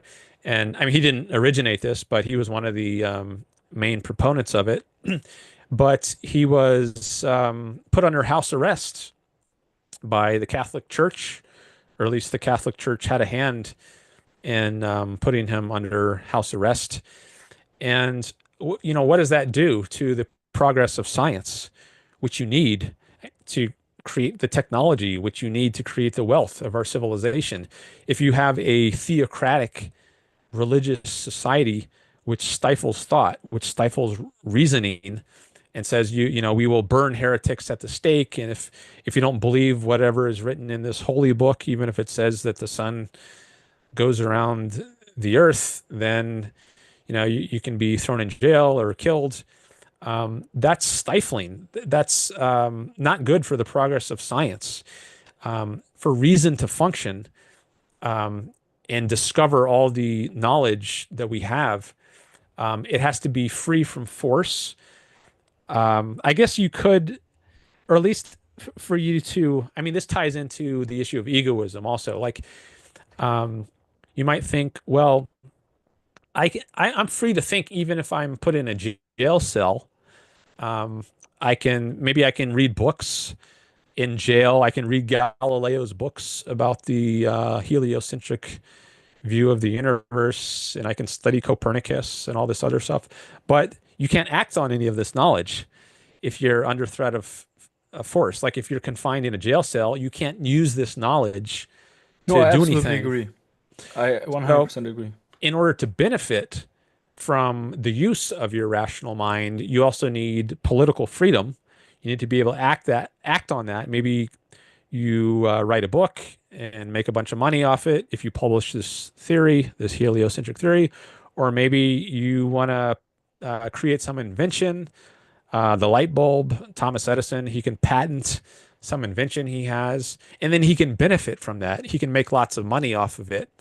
Um, but if you don't have any system that respects people's rights, including their rights to things like patents, their intellectual property rights, then there is no incentive, or at least there's less incentive to produce these goods.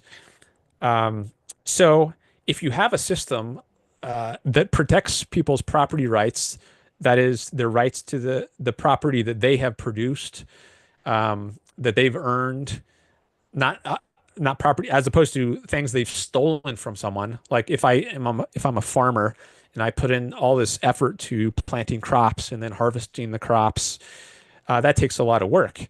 But then if I can use those crops to make money, if I can sell them at a market and benefit from them, then I have an incentive to do this work. But if someone is just going to steal my crops and then sell them himself, then, well, I have no incentive to keep doing work to farm and harvest crops. But if there's a system in place that protects people's rights, that penalizes someone who tries to steal the crops that I put in the work of producing, then there is an incentive. There's a profit motive. So this is the reason why when you have countries that respect people's rights, meaning protects them from physical force, which leaves people free to act on their own judgment and reap the benefits of their own efforts, then those societies produce more wealth. That's why there's a reason that explains why the freer countries become wealthier. So I think there is good reason, and we see it borne out historically. It's not just a theory.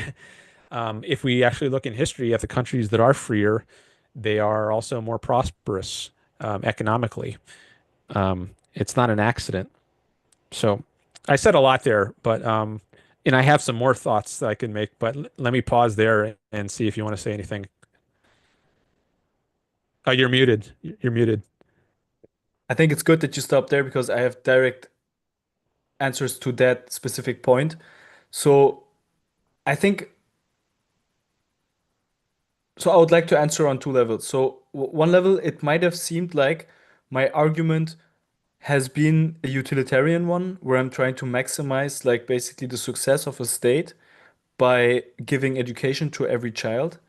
But it's also, uh, and I do believe that this very small contribution to give basically free education to all children up to a certain age and up to a certain degree, I think that immensely increases the yeah, I think that's just something for talent. I think it's so randomly distributed. The talent is so randomly distributed that a lot of children are not even getting the chance to basically develop to human beings and to participate in a meritocracy. That's the one thing, but actually it's more of an ethical point to a certain extent as well, because I do believe in meritocracy and I do believe that merit should be rewarded, that good that effort and like should be rewarded. And I feel like there is an injustice there where children are basically being left to like you can say that someone who's not earning a lot of money is to a certain extent responsible for what they're earning, but always to a certain extent, and the child is definitely not responsible for that. So it's also an ethical point that I'm making there. Um, the second point that I think is important is like it's also an ethical one. You have this argument of especially of climate change activists and climate change people where I'm basically, for example, someone they want certain legislation being passed, some regulation being passed to prevent climate change, right? And you tell them that basically just that legislation would kill a certain amount of people on the world just by raising the costs of certain goods. For example, when you raise oil prices, this will make certain food productions not viable, and this will reduce the amount of food produced. This will increase the price in food, and this will lead to people starving, right? That's a calculation that we can make. And so we can objectively say that uh, a certain type of legislation can cause people to suffer and to die. And the argument is always, yeah, but we if we don't prevent climate change now, basically it will in the future kill way more people, right? And so I feel like this argument of inequality today for wealth in the future is a similar argument. And I think it's I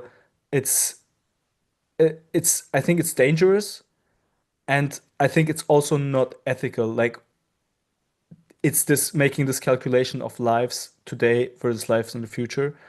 Um, but that's basically the calculation that free market economists are basically talking about. So they're basically saying, yeah, but if we allow for more inequality, which not buying children free school is like is more inequality leads to less absolute poverty in the future. So more relative poverty now or in the future leads to less absolute poverty because we're basically increasing our productivity, and uh, the poorest guy today is way more wealthy than the poorest guy 100 years ago.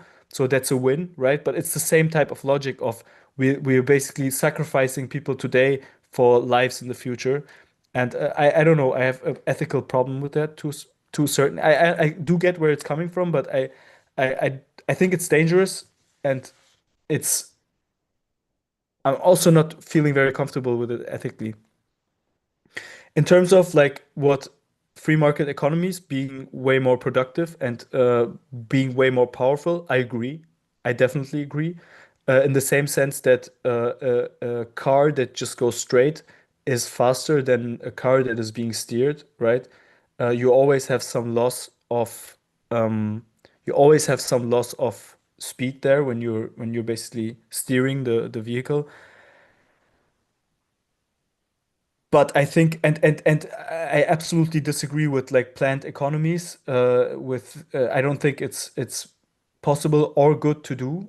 Um, But I think a certain amount of steering is necessary because this trade-off is, I think, not an ethical one.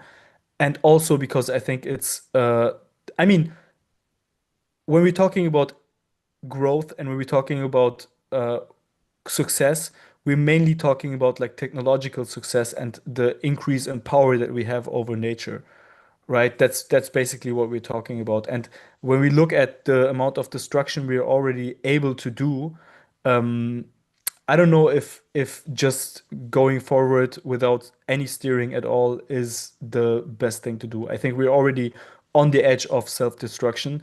Forget about we don't have to agree about climate change or anything like that. I think everyone, like no matter of what political color you are, you would agree that we are very much capable of self-destroying. So I don't know if humanity being so powerful right now just giving them free hand of growing exponentially is a good idea. Okay. On climate change, so I'm going to give you a reference to someone who specializes in this issue, and his name is Alex Epstein. He's written a couple of books. One is called The Moral Case for Fossil Fuels. The other is called Fossil Future. And he has a certain perspective on these issues, a pro-human flourishing perspective, uh, as opposed to a anti-impact perspective. So I think a lot of environmentalists, their concern is not with human well-being. It's not how can we make the planet as good as possible for human beings. It's rather how can we eliminate the impact of human beings as an end in itself. I mean, it's not, it's, it's not the goal for at least some environmentalists, is not human well-being. It's just to keep, it's to make the But earth that is as an it would argument. be if there were no human beings. So Sure. it's kind of an anti-development, anti-industrial sort of viewpoint. And if you're But an that is one of the egoist, arguments. But that is still one of the arguments. Yeah, you have heard this argument before, right? That I just mentioned. I didn't entirely follow the argument. The Not argument is we're saving people today. We basically imply doing legislation to that will increase the oil price, for example, and this will eventually kill people, right? You agree with that? So, for example, now forbidding fracking oil, for example, right? What does that do? Forbidding fracking oil increases oil prices in theory, right? And that could lead to people having to pay more for gas, and that would lead to people paying more for food, and that could lead to people dying from hunger, right? We see this correlation in the markets today. Do you disagree? Do you disagree with with legislation making people die from hunger? That this exists? I just so I don't know if that's the right way to frame it. Like I don't think of uh, laws as do they promote hunger or alleviate hunger? The way I think of laws fundamentally is do they protect people's freedom or not? Like you could solve somebody's hunger by stealing from someone else. Like if there's a hungry lazy bum on the street who just he could support himself, but he chooses not to work. Um, now No, no. you could I pass a think law that forces me to redistribute some of my income and solve his hunger, but I, I don't I think feel like a law should do. Yeah, go ahead. we're misunderstanding each other here. What I'm saying is currently in the US or in Germany, there are green laws being passed, right? Yeah, I don't follow it too closely, but I know there are Okay, so some laws. there is some laws being passed. For example, Biden has banned fracking oil, right? I don't know. I Okay, mean, okay, I've heard things okay, like this, but but there is like okay, I can maybe tell you about it. So there is laws being passed that are in being passed to reduce climate change, no Yeah, I've matter heard what that. you think about it. So, and these laws are basically reducing production and basically limiting production and making things more expensive than they would be without the regulation. Would you agree that this exists? These types of regulations? I mean, regulations Um, actually always do that, right? Like oh, all type of regulation makes a product more expensive, correct? hold on just a second. I just got a Sure. chat come in from No worries. Mark. So Mark asks if there's still time to join. I don't think there will be, Mark. Thanks for making an attempt, but yeah, probably not going to be time. I'm not sure how that long this call is going to go, but I don't think I'm going to take another call after this one. So maybe we can chat another day. Um, okay. Sorry, could you say that So again? yeah, so restrictions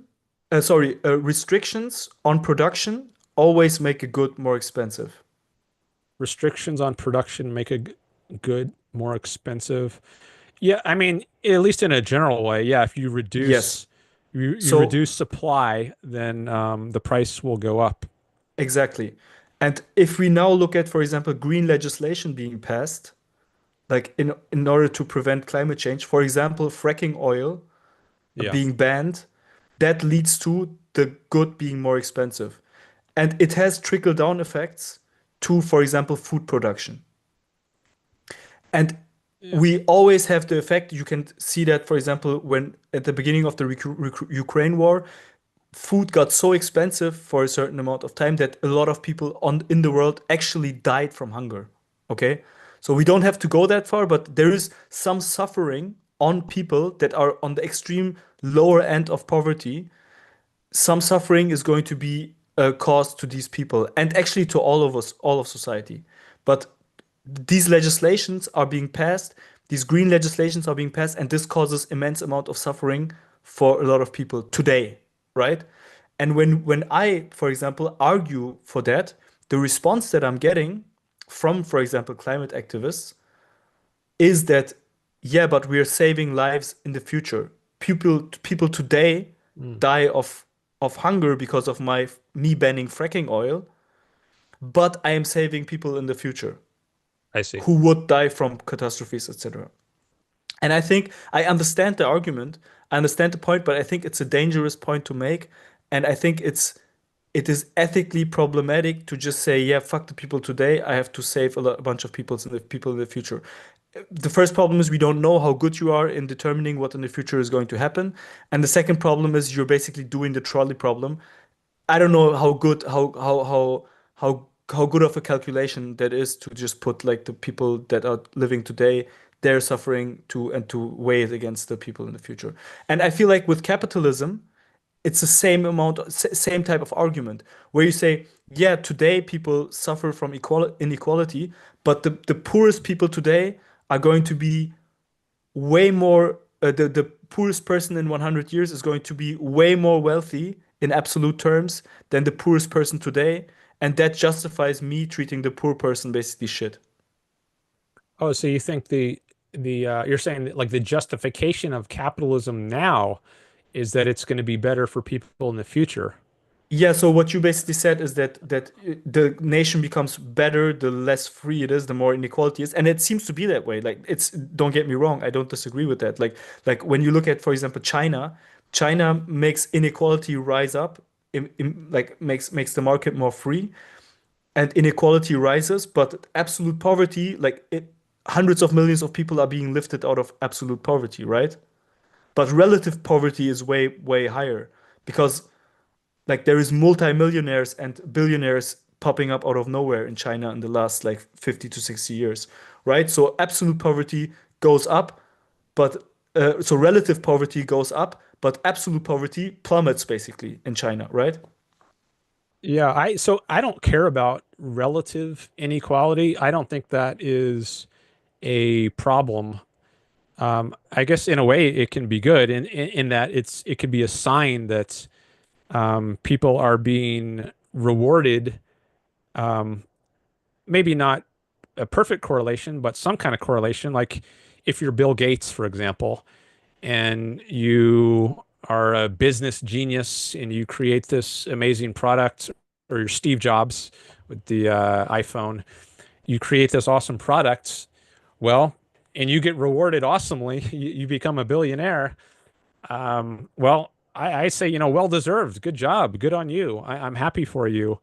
You made this amazing thing, which billions of people are willing to pay money for. Well, why shouldn't you become a billionaire? You've added so much good to the world. I say good for them.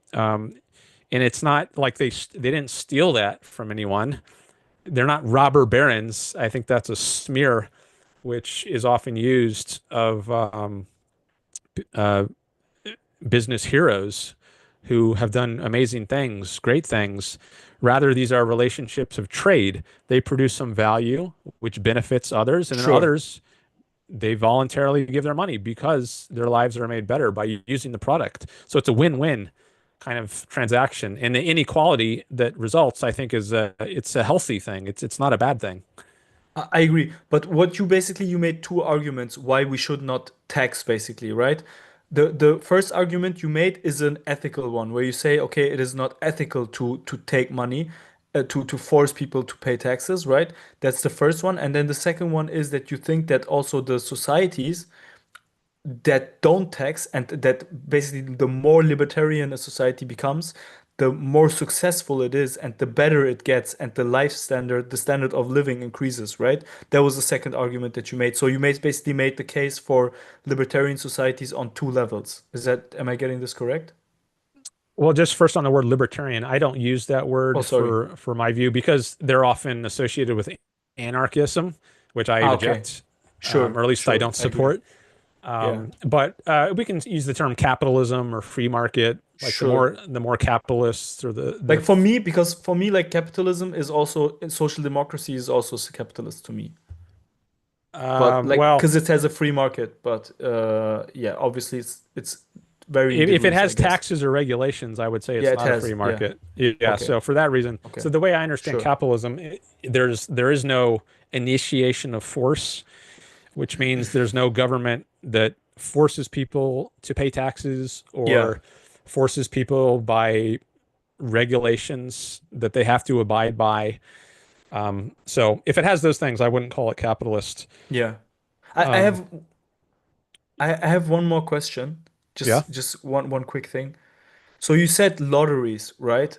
So yeah. basically what you're saying is that the government should operate a business at the end of the day, right?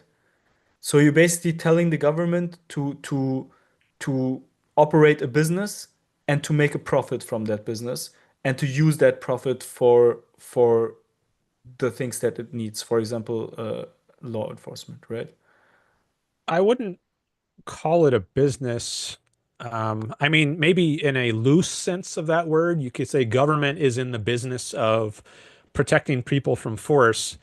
But No, no, um, the lottery itself, not the law oh yeah, well enforcement, the that would lottery. just yeah that would I wouldn't call that.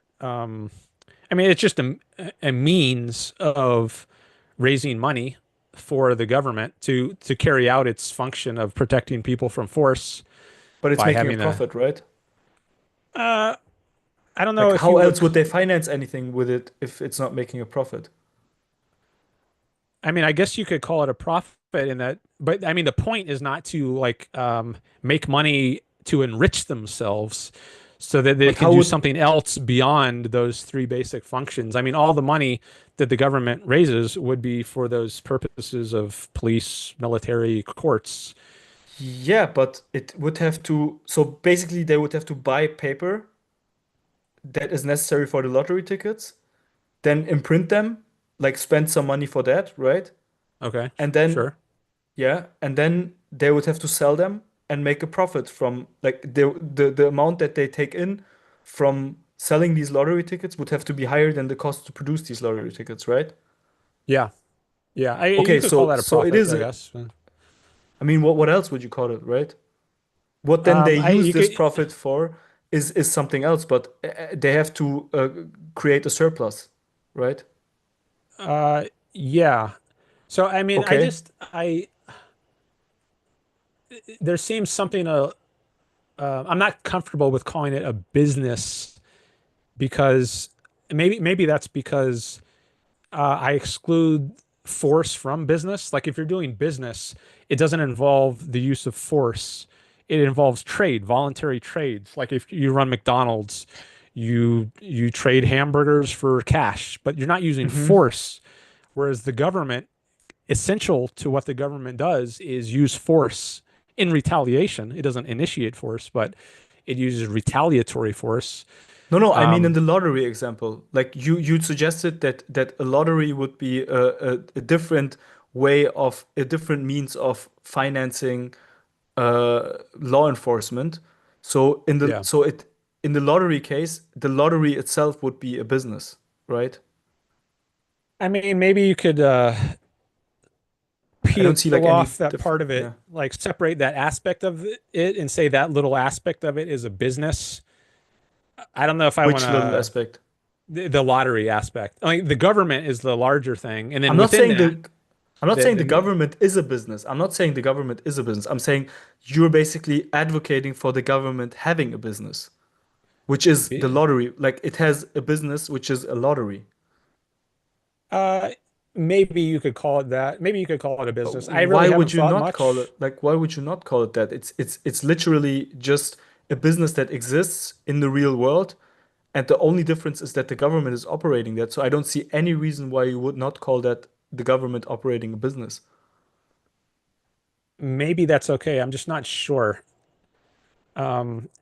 I guess because since it is a means to funding the government, I mean that in itself that that makes me cautious. Now maybe I shouldn't be. Maybe there's no I don't problem. see like any like it is just the government. I mean like you know this from governments do that like on a regular basis. The Turkish government does that has that done that I multiple mean, times. I'm happy And right now to go it along is with calling it a so business. so and For right now at least. it's Yeah. not even important for the point that I want to make. It's actually not that important, but I'm Okay. just wondering why you're so cautious about it. But yeah, okay. Um I think it's very so important to not mix up like government force with voluntary trade, and I think that's why I'm a little cautious about it. But but it's not there is no force I involved there. yeah, yeah. There is So no I force can throw involved my there. caution So to the wind yeah, for you the can moment, use yeah.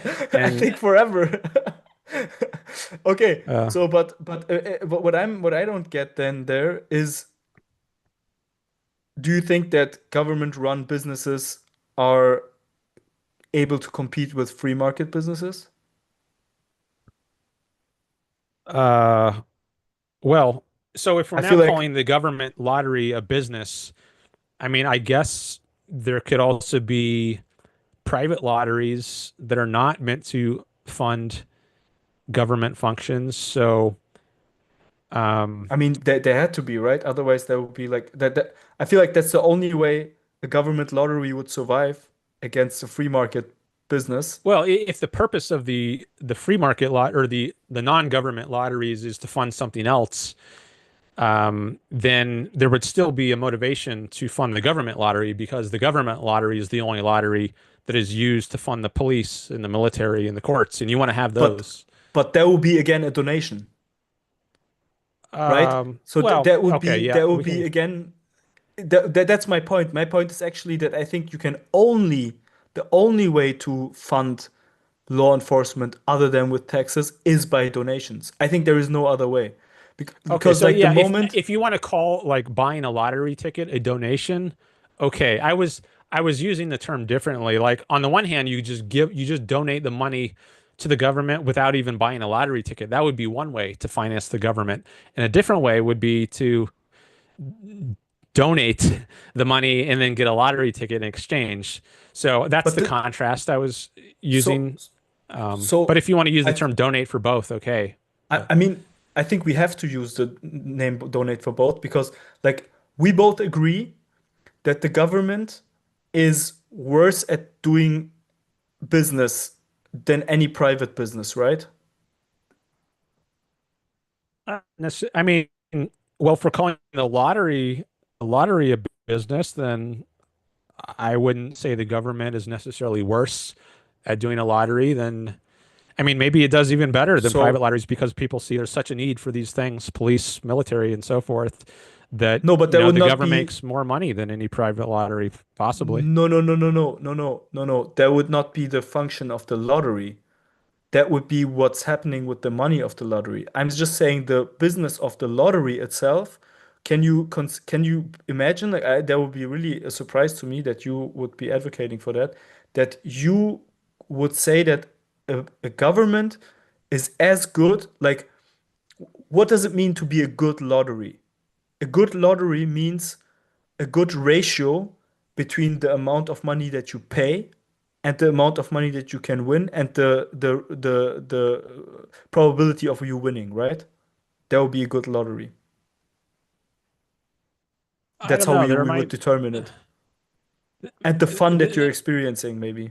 there might be different standards for goodness in a lottery. Like, given the purpose of the government's lottery, maybe a standard would just be, does it cover adequately the needs? Like, does it raise enough money for the police, the military, and the courts? And if it does, it's a good lottery, even if some But that's other. not the that's not what there will be a donation again. So let's say, let me just give you an example, and then you will, I think you will agree with me that there will be basically a voluntary donation. Me basically giving up something to to fund me giving up something to fund the law enforcement of my country is a donation. Do we agree with that? Like the definition Yeah, of donation, the but if definition of donation is me giving up something to fund something. Like in this case, the law enforcement, right? That's a donation. whether or not you get a lottery ticket. No, no, just in general. In general, the definition of donation to my country, to my state, is me giving up something for that I have for this mean to happen, right? In this case, the law enforcement to exist. That would be a Sure, donation. Okay. I'm happy to go And with that for now. and if I have now two lotteries in front of me, and one is worse than the other, me choosing the worse one is me giving up something. The difference in things that I'm getting, like the difference in what the lottery is giving me, is me giving up something for the purpose of law enforcement happening. It's the same thing as the difference in these two lotteries. Me choosing the shittier one is me donating money. It's no difference. There is no difference. I'm. Could you explain? I don't know how important it is to go into this, but Let's make it really easy um, with a car, okay? Let's make it really easy with a car. Let's say, for example, the Turkish uh, government is producing cars, right? And if I decide like I have now 20,000 euros and I want to buy a car, right? And then I have the choice between a Volkswagen, German car, or Turkish car, okay? yeah, And even though the Turkish car has worse value for its price, I'm buying the Turkish car. That is a donation. That the difference in quality that I get for the same amount of money could be translated in money, and that is the money that I'm then donating to the Turkish government basically. It's just a different it just looks different, but it's the same principle. I am giving up value. I could buy the same car. Let's say we okay, have the same car, $20,000 car from the Turkish government or $17,000 car from Volkswagen, and I am buying, even though it's the same car, I'm buying the Turkish one. yeah, I have donated $3,000 to the Turkish government right now. okay. And because I think that all state-run businesses perform worse than privately owned businesses, which I think you must agree to if you're actually a free market like if you're advocating for free market economies, then that's always the case, no matter what business the government runs. It must perform worse than it must perform worse and more inefficient than the private sector. Therefore, always me buying from the government would be a donation. Or the only other option is the government has a monopoly on that sector. In that case, it would not be directly a donation, but in that case, it would be force. In that case, they would basically force me to buy it. It would be the same thing as taxes. Like, let's say the government says, I have a monopoly on lotteries right now, which the Turkish government has done. Lotteries are forbidden in Turkey. At that point, I don't know if that's still the case, but it was like 10, 15 years ago. So lotteries were completely forbidden. It was not allowed because it was like gambling. But there was like this charity type lottery that you could buy the ticket, and the profits of that lottery would go to charity, basically. But it was government monopoly. There was no other lotteries. Yeah. Okay, so I was just thinking that I don't know that the government is necessarily worse at some business that it does that is also done by a non-government uh, or person or group.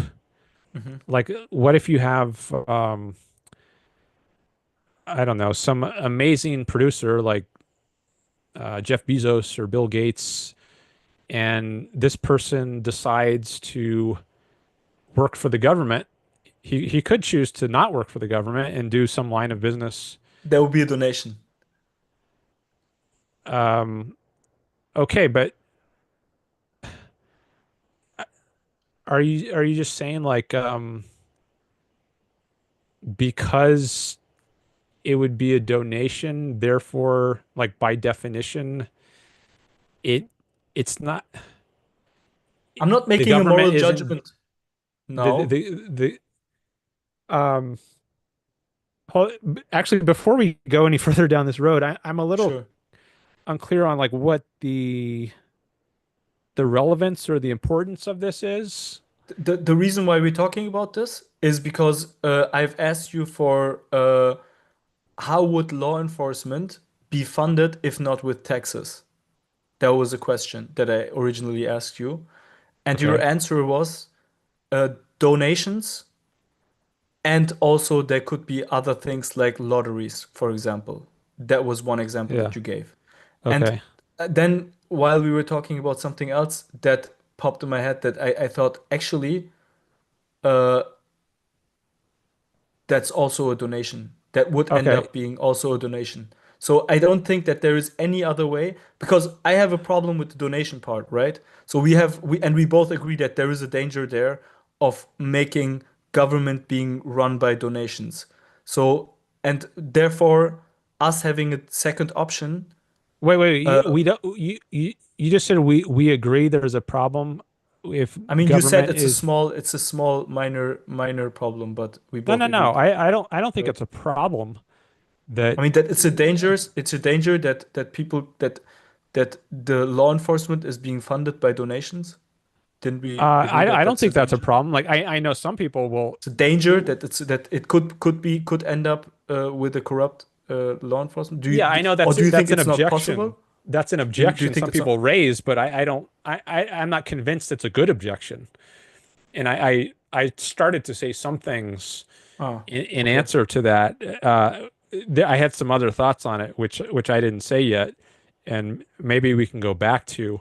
But Hmm. I don't think it's a problem. I It's mean, just that it's an objection that some people raise. But I think there but are Mhm. things you can say in reply to that objection. Some of which I've said, more of which I could say if we had more time. But I don't think it's definitely a problem. It's just an objection that needs to be answered. I mean, if I say that I have an objection and you say that your answer is not there yet, we don't Well, I really said have it's an not answer. polished. I said I Oh, had it's some not polished. rough Yeah, thoughts on it, yeah. but I don't I mean, I concede the guess I objection. mean that's okay. I mean, the point that I have is the point that I'm making is that there is actually no other way of funding law enforcement other than donations or taxation. I mean, if you want to call lotteries donations, I don't think it's really worth fighting on that. I think it's a pretty minor issue. Like You my don't think point that is that's a just don? Yeah. the point is just that you don't need to use coercion against people. And I think it's helpful to have a different term for lotteries and donations because one, you're just giving money and that's it. The other, you're giving money and you have a chance to win money. I think that's an important difference, But you have a worse chance than which it's useful to have a different term for, but I I'm don't saying really that think it's worth fighting over. The It's not a big difference, deal. you're not donating the whole money. So if you buy a lottery ticket for $10, I'm not saying that you're donating all of the $10. I'm not saying that. I'm saying that you are donating the difference in what you get for that $10, what you would get from a private company, which I think would make a better job at being a lottery. I think that private businesses do a better job at doing what they do. So I So you think that think a there is private always a businesses should run the lottery for the government? Is that the point? no, no. I say that if the government is running its own private business, it will always be worse than a private business itself without that is not being run by the government. That's what I think. I think that is also not that contentious that private businesses are more efficient and can produce the same goods in a more efficient way. So, and the difference in efficiency and in what you get for your money for your value, this difference is what you're donating. Not the whole ticket. If do you see what I mean? Yeah, I think I see what you mean. Especially, well, when you gave the example of the car, Yeah, and with the you said car it three makes thousand it's way more dollars. easy. Yeah. Yeah, I followed what you're But saying it's the there. same principle with the lottery as well. It's the exact same principle, just more easy to grasp, I guess, with the car. Okay. So you're always donating when when the government is operating a business, and if you're using either this business is going bankrupt or it's not going bankrupt because there is a monopoly, or they're not going bankrupt because people are donating, because people think that the cause is good and they're ready to basically donate the difference that they are getting in service quality reduction. That will be the Okay. I guess the last thing I'll say on this is just sure. I'm not I'm not convinced right now that the private lottery is necessarily better than the government run lottery. Now, maybe if we talked more, you could convince me of that. But I think I've exhausted myself on this topic for now, at least. Totally Um, fair. but and I think I this is probably a good time to end the live stream because I only have so much energy for each Totally stream. fair. But I really appreciate the call, and I'm glad you called in. So thanks, and you're always welcome to call back, and maybe we can talk some more. Um, Same. Same. Maybe yeah. I will definitely look into your channel, and thanks a lot for having me and for basically saving the stream for tonight. You have definitely saved it. It was a great conversation. I really enjoyed it, and yeah, I'll check your channel out, and maybe I have another topic that I want to talk to you about, and then I'll hit you up. All right. Sounds good. Have a good Have day. a good night. Bye bye. Okay. Bye bye. Okay, that was really cool. I enjoyed that. All right.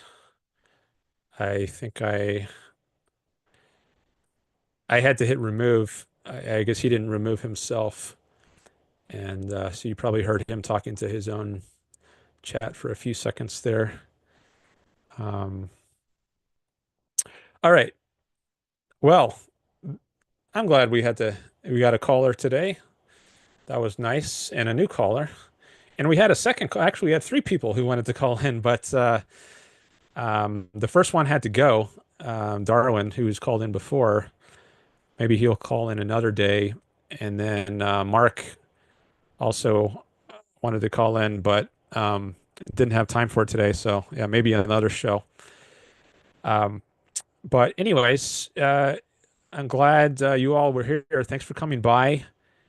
And if you could like the stream, I'd appreciate it. If you like the stream, give it a thumbs up. And if you could subscribe, I would definitely appreciate that if you want to help support the channel.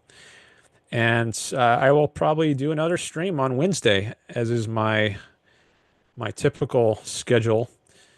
Maybe that'll change at some point. Maybe I'll change it up, see if I get some different people showing up. Maybe if I do it at different times, it'll work well for other people's schedule.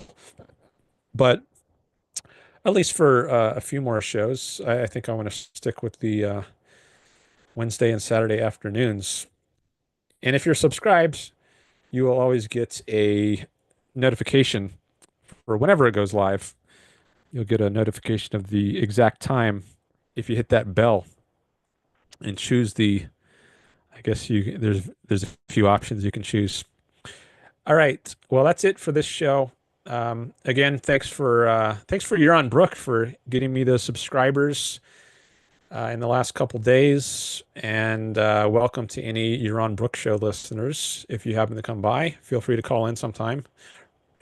And I will be back on Wednesday for the next stream. All right. Bye, everyone.